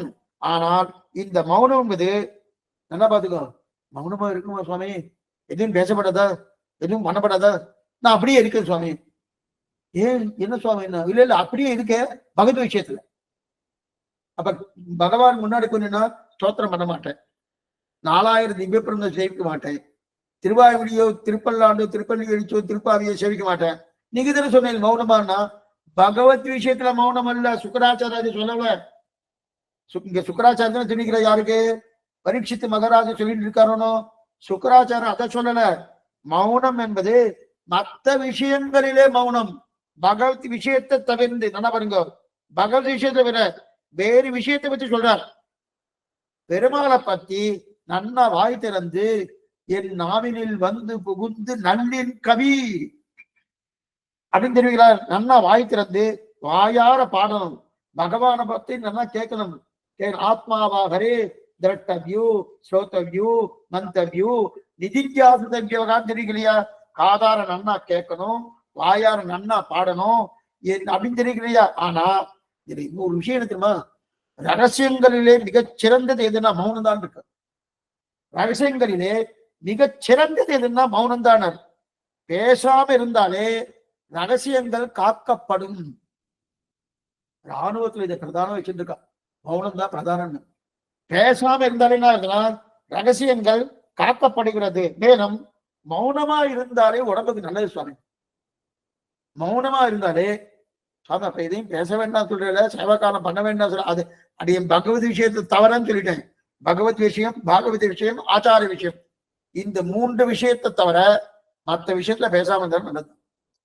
பாத்திர பேச வேண்டாமா, பகவத் விஷயம் பேசுவோம், பாகவதா விஷயம் பேசிக்குவோம், ஆச்சார விஷயம் பேசுவோம். வந்தது போனது பத்தி எல்லாம் பேச வேண்டாமா சுவாமினா, எது பேசணும் அதை பேசிக்கலாம். ஆனா அதுக்குன்னு அது பெரிய கதையா எடுத்துட்டு அவ வந்தாலா அவ போனாலா, இன்னமும் நம்ம வந்து யாத்திரை போன மாதிரி பேசுறது அவசியம் கிடையாது. இது சொல்ல வந்தோம்னா, இப்ப மௌனமா இருத்தல் உடம்புக்கு நல்லது, உடம்புக்கு மட்டும் இல்ல மனசுக்கும் நல்லது, மனசுக்கும் நல்லது. மௌனமா இருந்தது. நாம் குறைவா பேசினாலே ஒரு வார்த்தை போடணும், பேச்சை குறை ஆற்றலை அதிகரிப்பாய் அப்படின்னு எழுதி அப்பப்ப ஒரு 30 வருஷம் எழுதியிருக்கான். பேச்சை குறை ஆற்றலை அதிகரிப்பாய் இல்லையா. இப்ப குறைவா பேசினாலே எல்லாரும் மதிக்க ஆரம்பிச்சுக்குவோம். குறைவா பேசினாலே, அதுக்குன்னு காலக்ஷேபத்துல இல்ல, உபன்யாசத்துல இல்ல, சுவாமி நீங்க பேசிட்டு இருக்கிற யாரும் மதிக்கிறது இல்லையான்னு கேட்டு தெரியல. பகவான் வைச்சா ஒரு முக்கியமான மதிக்கணும்னு அவசியம் எது சொல்லுவதுன்னா, அப்ப பேச்சு குறைச்சாலே எல்லாரும் மதிக்க ஆரம்பிச்சிடும். பல பல பேசினாலே சில பேர் மதிக்க மாட்டார். என்னவோ சாமி அவர் பேசிட்டே பேசிட்டே இருக்க, இப்படிதான் பேசுவார் அப்படின்னு கண்டுகொள்ளாம போயிடுவார். இது எப்போதாவது முத்து முதிர்ந்தா போல பேசினா வச்சுக்கேன், பேசினா அப்ப அதை ஏத்துக்கிறாரு. பேசாதவ பேச ராமன் அப்படிதான் இருந்தான். ஒக்க பத்தினி, ஒக்க பானம், ஒக்க மாட்டா. ஒரு பேச்சுதான், ஒரு சொல். இதுதான். அதனாலதான் கண்ணன் பேசினாப்ப ராவணன் பேசவே இல்லை. ஒரு ஸ்லோகத்தை கொடுத்துருக்கான். ஆனா ராமன் ஏதாவது கொடுத்திருக்காருன்னா அவர் 3 ஸ்லோகம் தான் சொல்லியிருக்காரு. சகுருதேவ பிரபன்னாய அப்படிதான் கொடுத்திருக்காரு, தவிர மத்தது கிடையாது. இது சொல்ல. ஆனா முத்துத்தாப்புல 2 வார்த்தை சொல்லியாச்சுன்னு அதை ஏற்கனணும். அப்ப தேகத்தை காட்டிலும் ஆத்மா வேறுபட்டு என்கிற பகுத்தறிவு இருக்கணும். அதன் பிறகு இதோடு முடிஞ்சிட்டு. இப்ப எது முடிஞ்சிட்டு? மௌனம். மௌனம் முடிஞ்சிட்டு. அதுக்கப்புறம் நம்ம சரீராத்மா பாவம். தேகத்தை காட்டிலும் ஆத்மா வேறுபட்டு பகுத்தறிவு இருக்கணுமானோ? சரி சுவாமி, அதுவும் இருக்கணும். அதுக்கு மேல நம்மகிட்ட அன்னம் இருக்குன்னு வச்சுக்கேன். அந்த அன்னத்தை ஜீவராசிகளுக்கும் அதே போல மனிதர்களுக்கும் சரியாக பிரித்து கொடுக்கக்கூடிய பண்பாடு இருக்கணும். ரொம்ப முக்கியம். இனியது தனியருந்து ஏக சுவாதீன புஞ்சீதன் சாத்திரம் சொல்றது. தமிழர்கள் சொல்றா இனியது தனியருந்தேல்னு. ஏன்னா ஒரு இனிப்பான வஸ்து கிடைச்சுன்னு வச்சுக்க, அப்பனா கசப்பான வஸ்துன்னு அப்படின்னு அர்த்தம் இல்லை. எந்த வஸ்துவாக இருந்தாலும் அது பகவத் பிரசாதமாக இருந்தால் அந்த பிரசாதம் இனியது தானே. அந்த இனிய பொருள் நான் மட்டும் சாப்பிடக்கூடாது. அது என்ன பண்ணும்? தனியா சாப்பிடக்கூடாது, அனைவருக்கும் பகிர்ந்து உண்ண வேணும். அதே போல மனிதர்கள் எல்லாரிடத்திலும் இவன் தெய்வம் என்கிற அந்த அளவுக்கு சமமான புத்தி வரணும். அப்பன்னா இன்னொரு மனுஷனை பாக்குறேன், அவன் என்ன சொல்ல, சாமானியப்பட்டவர் வாசல்ல இருக்கிறவர் அப்படின்னு பார்க்கக்கூடாது. நமக்கு சமமானங்கிற புத்தி வரணும். எல்லா ஜீவராசிகளை பார்த்தாலும் அதே தெய்வமாக தான் இதுதான் சுகர் நினைக்கிறார். சுக்கராச்சாரிய என்ன நினைக்கிறார்? இதைத்தான் நினைச்சார் அவர். இது சரியா இருக்கு. அதனால அந்த வார்த்தை அவர் சொல்றார் போட்டு. அவனை எந்த வியாச பகவான் கூப்பிடுறாரு, ஏதோ கோச்சின்னு கிளம்புறார். நான் பிரம்மத்தை தேட போயிட்டு உன்னை விட்டுட்டேன் அப்படின்ட்டு கிளம்புறார். புத்திரபாசம் இருக்கு கண்ணப்பட, ஏ சுகா ஏ சுகான்னு கூப்பிடுறா. அங்க இருக்கிற மரம் செடி கொடிகளும் அப்பா என்ன கூப்பிட்டு கேட்கறது. அந்த அளவுக்கு இவருக்கு பிரிச்சு பார்க்கவே தெரியல. மரம் என்ன, செடி என்ன, கொடி என்ன, மட்டும் உண்டான எந்த வஸ்துவா இருந்தாலும் பிரம்மம் பிரம்மம் பிரம்மமா பாக்குறாருனோ. அதாங்க எல்லா ஜீவராஜன் சமமா பாக்குறாருனோ. இதுதான் எல்லாம் சமமா பார்க்கக்கூடிய தன்மை. அப்ப இதெல்லாம் பொதுவான தர்மம் இதற்கு சொன்னார். இனிமே பக்தினா என்னன்னு பார்க்கணும். இது வரைக்கும் எல்லாருக்கும் பொதுவான மரணம் பார்த்தோமா? பக்தி எப்படிப்பட்டது அப்படின்னா. ஆனா பக்தி எப்படி முன்னாடி நமக்கு பார்த்திருக்கோமே சுவாமிங்களா? பார்த்திருக்கோம். இப்ப 9 விதமான பக்தி. 9 நவவித பக்தின்னு இரண்டிகசுடைய பிள்ளை பிரகலாதன் சொன்னானோ அந்த 9 வினாவன சிரவணம், கீர்த்தனம், ஸ்மரணம், சக்கியம், ஆத்ம இஜ்ஜா இதெல்லாம் சொல்லிக்கலையா? இதெல்லாம் ஒவ்வொன்றும் வரப்படுது. சிரவணம் பகவானை பற்றி கேட்டல், நல்லா கேட்கணும். கீர்த்தனம் அந்த பகவானை பற்றி பாடுதல். ஸ்மரணம் நன்கு நினைத்தல். சிரவணம் என்பது கேட்கிறது, கீர்த்தனம் என்பது பாடுவது, ஸ்மரணம் என்பது நினைக்கிறது, சேவா பெருமாள் திருவடிகள் கைங்கரியம் பண்றது. அதுக்கப்புறம் இஜ்ஜா யாகம் என்ன, யஜ்யம் என்ன, திருவாரதம் என்ன, பூஜை என்ன, இதெல்லாம் நன்னா செய்யறது. அப்புறம் அவனித்த தாசியம் எப்போதும் வணக்கத்தோடு இருத்தல், எப்போதும் தொண்டி புரிந்து கொடுத்திருத்தல். இப்படி பல பல லட்சணங்கள். இந்த லட்சணங்கள் சொல்லுது. கடைசியா 2 சொல்றார். சத்தியம், ஆத்ம சமர்ப்பணம். சத்தியம் என பெருமானத்துல அன்பும் நட்பும் இருக்கணும்ன்றார். பகவானத்துல அன்பும் நட்பும் இருக்கணும். ஆத்ம சமர்ப்பணா நம் ஆத்மா அவனுடையது என்று தெரிந்து கொள்ளணும். தர்ம முக்கியம். ஆத்மா என்னுடைய சுவாமி, நான் சொல்றது நான் தானே சுவாமி, நான் இல்ல, இந்த ஆத்மாவும் அவனுடையது. இப்ப நான் என்கிற ஆத்மா சுதந்திரன் கிடையாது. நான் பகவானுக்கு பரதந்திரன். அவன் சொத்து இந்த ஆத்மா. என்னையும் என் உடமையையும் உன் சக்கரப்பொறி ஒற்றிக்கொண்டு ஆழ்வார் தெரிவித்தாரணும். அப்ப இந்த ஆத்மாவும் அவன் சொத்து, இந்த சரீரமும் அவன் சொத்து அப்படின்னு இருக்கமோ. அவனுக்கு சொத்து இந்த ஆத்மா. இந்த ஆத்மாவை நம்முடையதும் தெரிஞ்சு கொண்டால் பெரிய திருட்டு வேறு சொல்லியிருக்கு சாஸ்திரம். கிந்தேன நகிருதம் பாபம் சோரேன ஆத்மாபகாரினம். பீஷ்மாச்சாரி உபதேசம் பண்றார் மகாபாரதத்துல. பீஷ்மாச்சாரி என்ன பண்ணுதுன்னா, கிந்தேன நகிருதம் பாபம் சோரேன ஆத்மாபகாரினம். மற்ற பொருளெல்லாம் திருடினா கூட மன்னிச்சுள்ளாம். என்ன பொருள் சுவாமி? வீட்டு வாசல், சொத்து, சுகம், அதெல்லாம் திருநாவுக்கரசர் மன்னிச்சுள்ளாம. ஆனா ஜீவாத்மா நம்முடையதுன்னு நினைச்சா அவன் எந்த திருட்டை தான் பண்ணவில்லைன்னு சொல்றது சாஸ்திரமே. கிந்தேன நகிருதம் பாபம் கோரேன ஆத்மாபகாரினம். அவன் ஆத்மாவையே திருடி விட்டானால் அவன் எந்த திருட்டத்தான் பண்ணல அப்படின்னு கேட்கறது. இது இளவெருமாள் ஐயங்கார்னு ஒரு சுவாமி. அந்த சுவாமி என்ன பண்றார், அவர் அஷ்ட பிரபந்தம்னு நிறைய 8 பிரபந்தங்கள் பண்ணியிருக்கார். அதுல 8 பிரபந்தத்துக்குள்ள பராசரப்பட்டுடைய சத்சிஷியர். அதுல ஒரு பிரபந்தம் 108 திருப்பதி அந்தாதின்னு ஒரு பிரபந்தம், ஆச்சரியமான பிரபந்தம். ஒவ்வொரு திவ்ய தேசத்துக்கும் ஒவ்வொரு பாடல் வச்சிருக்காரு. அதுல ஒரு தமிழ் பிரபந்தம் வருது. எல்லாமே அட்ட பிரபந்தம், தமிழ் பிரபந்தம். மகா யோகி. அது மட்டும் இல்லாம அப்படிப்பட்ட யோகியா இருக்கக்கூடிய அவர் வந்து தமிழ மிகவும் விரகர், தமிழாசை மிக்கிறவர். நமக்கே தமிழ்ல நல்லா தெரிஞ்சுக்கணும். இலக்கணம் இன்னைக்கு அதெல்லாம் ரொம்ப குறைஞ்சு போயிடுச்சு. இலக்கண தேமாங்காய் புளிமாங்காய் அப்படின்னா எந்த கடையில் சுவாமி கிடைக்கும்? மாங்காய் கண்ணு எந்த மாங்கான்னு இது இலக்கணம். இது தமிழ தேமாங்காய் புளிமாங்காய் இலக்கணம். இன்னைக்கு தேமாங்காய் புளிமாங்காய் இருக்கானா தெரியல. இருக்கட்டும், அந்த இலக்கணம் நல்லா தெரிஞ்சுக்கணும்னாலே இவருடைய அஷ்ட பிரபந்தத்தை படிச்சாலே போறோம். தமிழ் விரகர்கள், தமிழ் நன்னா தெரிஞ்சவர்கள் ரொம்ப முக்கியம். அவர் ஒரு பாசனம் சொல்றார், ஆச்சரியமான பாசனம். எங்க காஞ்சிபுரத்துல இன்னைக்கு காமாட்சி அம்மன் கோயில் இருக்கு இல்லையா, அந்த கோயிலுக்குள்ளே ஒரு பெருமாள் எழுதியிருக்கார். 108 அது 1. அந்த பெருமாளுக்கு கல்வன்னு பேரு, திருக்கல்வனூர் அப்படின்னு தெரிகிறார். உலகமேத்தும் கல்வனூர் அப்படின்னு இருக்க அந்த திருக்கல்வனூர். அந்த கல்வனூர் பெருமாள்கிட்ட ஒரு பாசனம் பண்றார், ஆச்சரியமான. உன்னை போய் கல்வன்னு கல்வன் சொல்லியிருக்காரே, நான் தான் கல்வன் அப்படின்னு தெரிவிக்கிறார். என்னன்றதை நம்ம அடுத்த வாரம் பார்ப்போம். அதற்கு மேற்கொண்டு இன்னும் நிறைய விஷயங்கள் இருக்கு. அதற்கு மேல இன்னொன்னும் மேல மேல மேல என்னென்ன பார்க்க போறோம். சாயங்காலம் யதீந்திரமத தீபிகா ஆச்சரியமான விஷயம் போயிட்டு இருக்கு. அவசியம் எல்லாரும் மறுபடி பிரார்த்திக்கிறேன். இப்ப ஏதாவது சந்தேகம் வந்து அவசியம் கேட்கும்படி பிரார்த்திக்கிறேன். ஆழ்வாரும் திருமோனாட்சிய திருவிலேசனம், ஆச்சாரிய திருவிலேசனம், பகவதால் திருவடிகளே சரணம். சந்தேகம் தான் கேட்கலாம்.